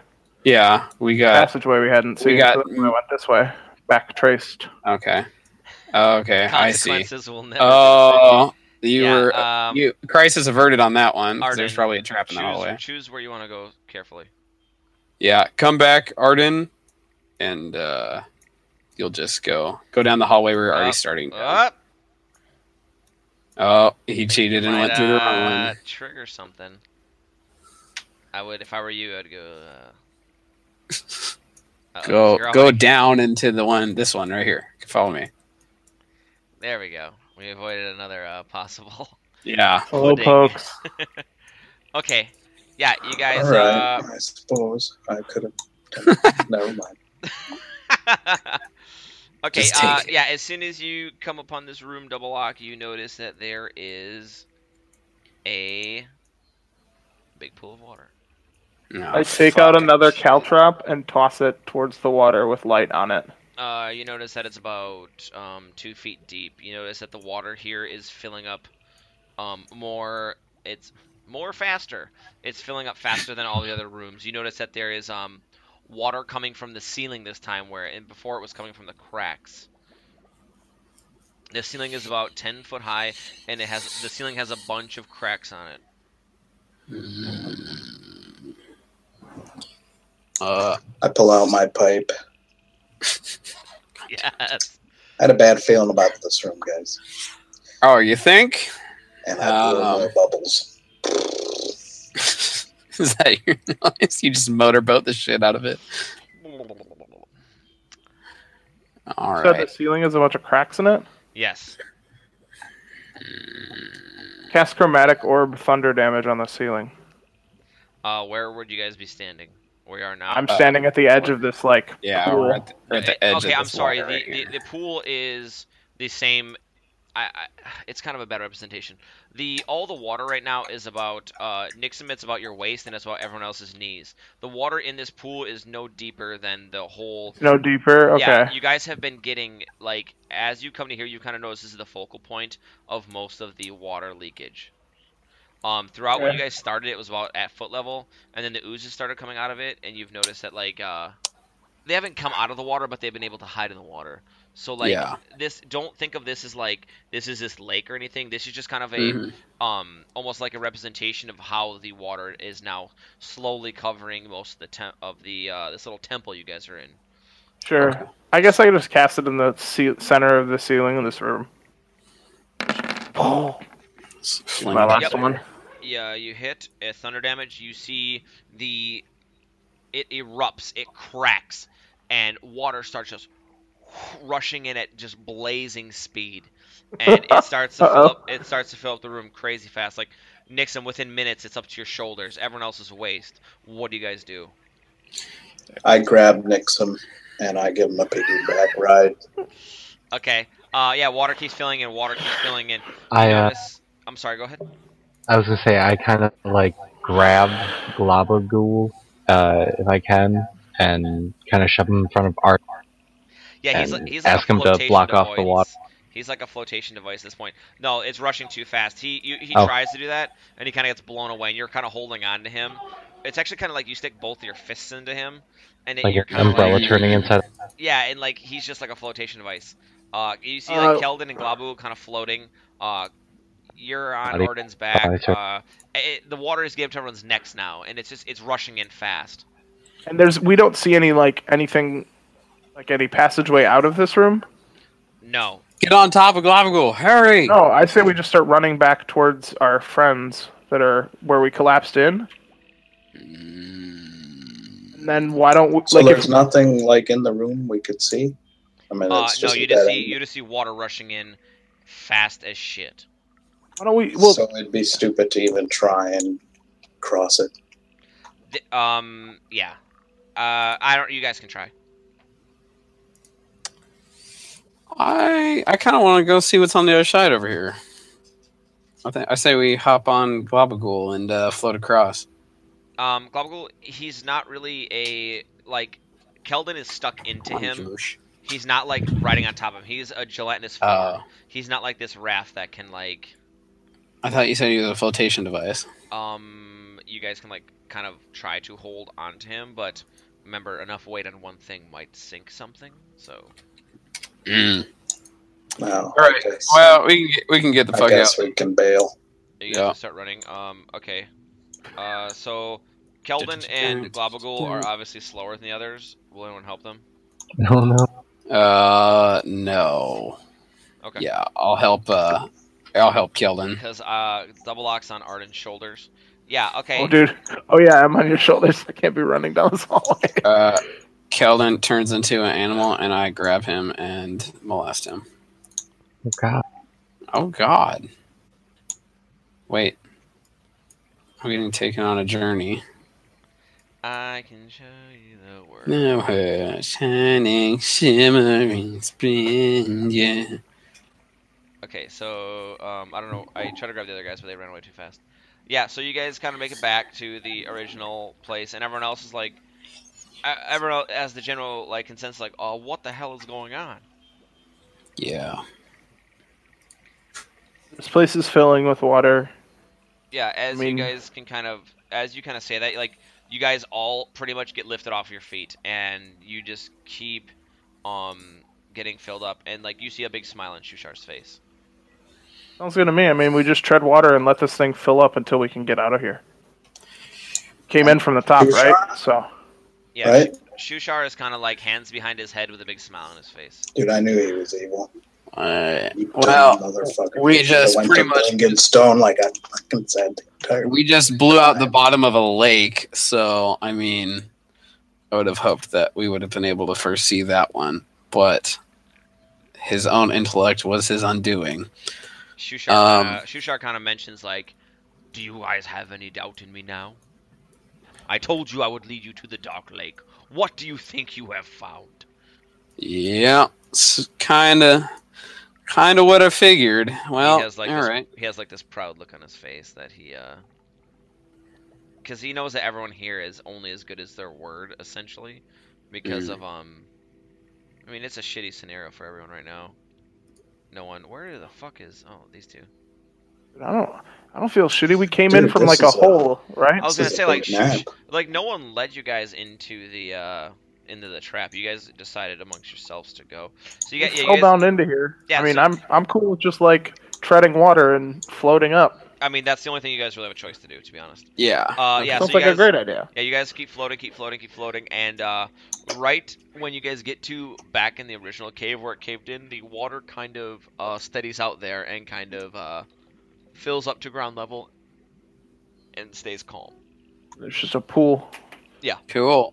So you guys all kind of climb out like little wet dogs, and where you see that there was the awesome tower and glowing light and stuff, there is nothing. Awesome. Hmm. Well, that sounds great. But you notice that this is a big, dank cavern. Now damp. Might be a good place to set up camp. Yeah, I'd like to set up camp, but I have to go for the night though. Yeah, that's what I was kind of getting at. We knocked out a good 4 hours. Fucking cowards. yeah, so you guys are gonna kind of make camp, and we will continue with the murder mystery next week.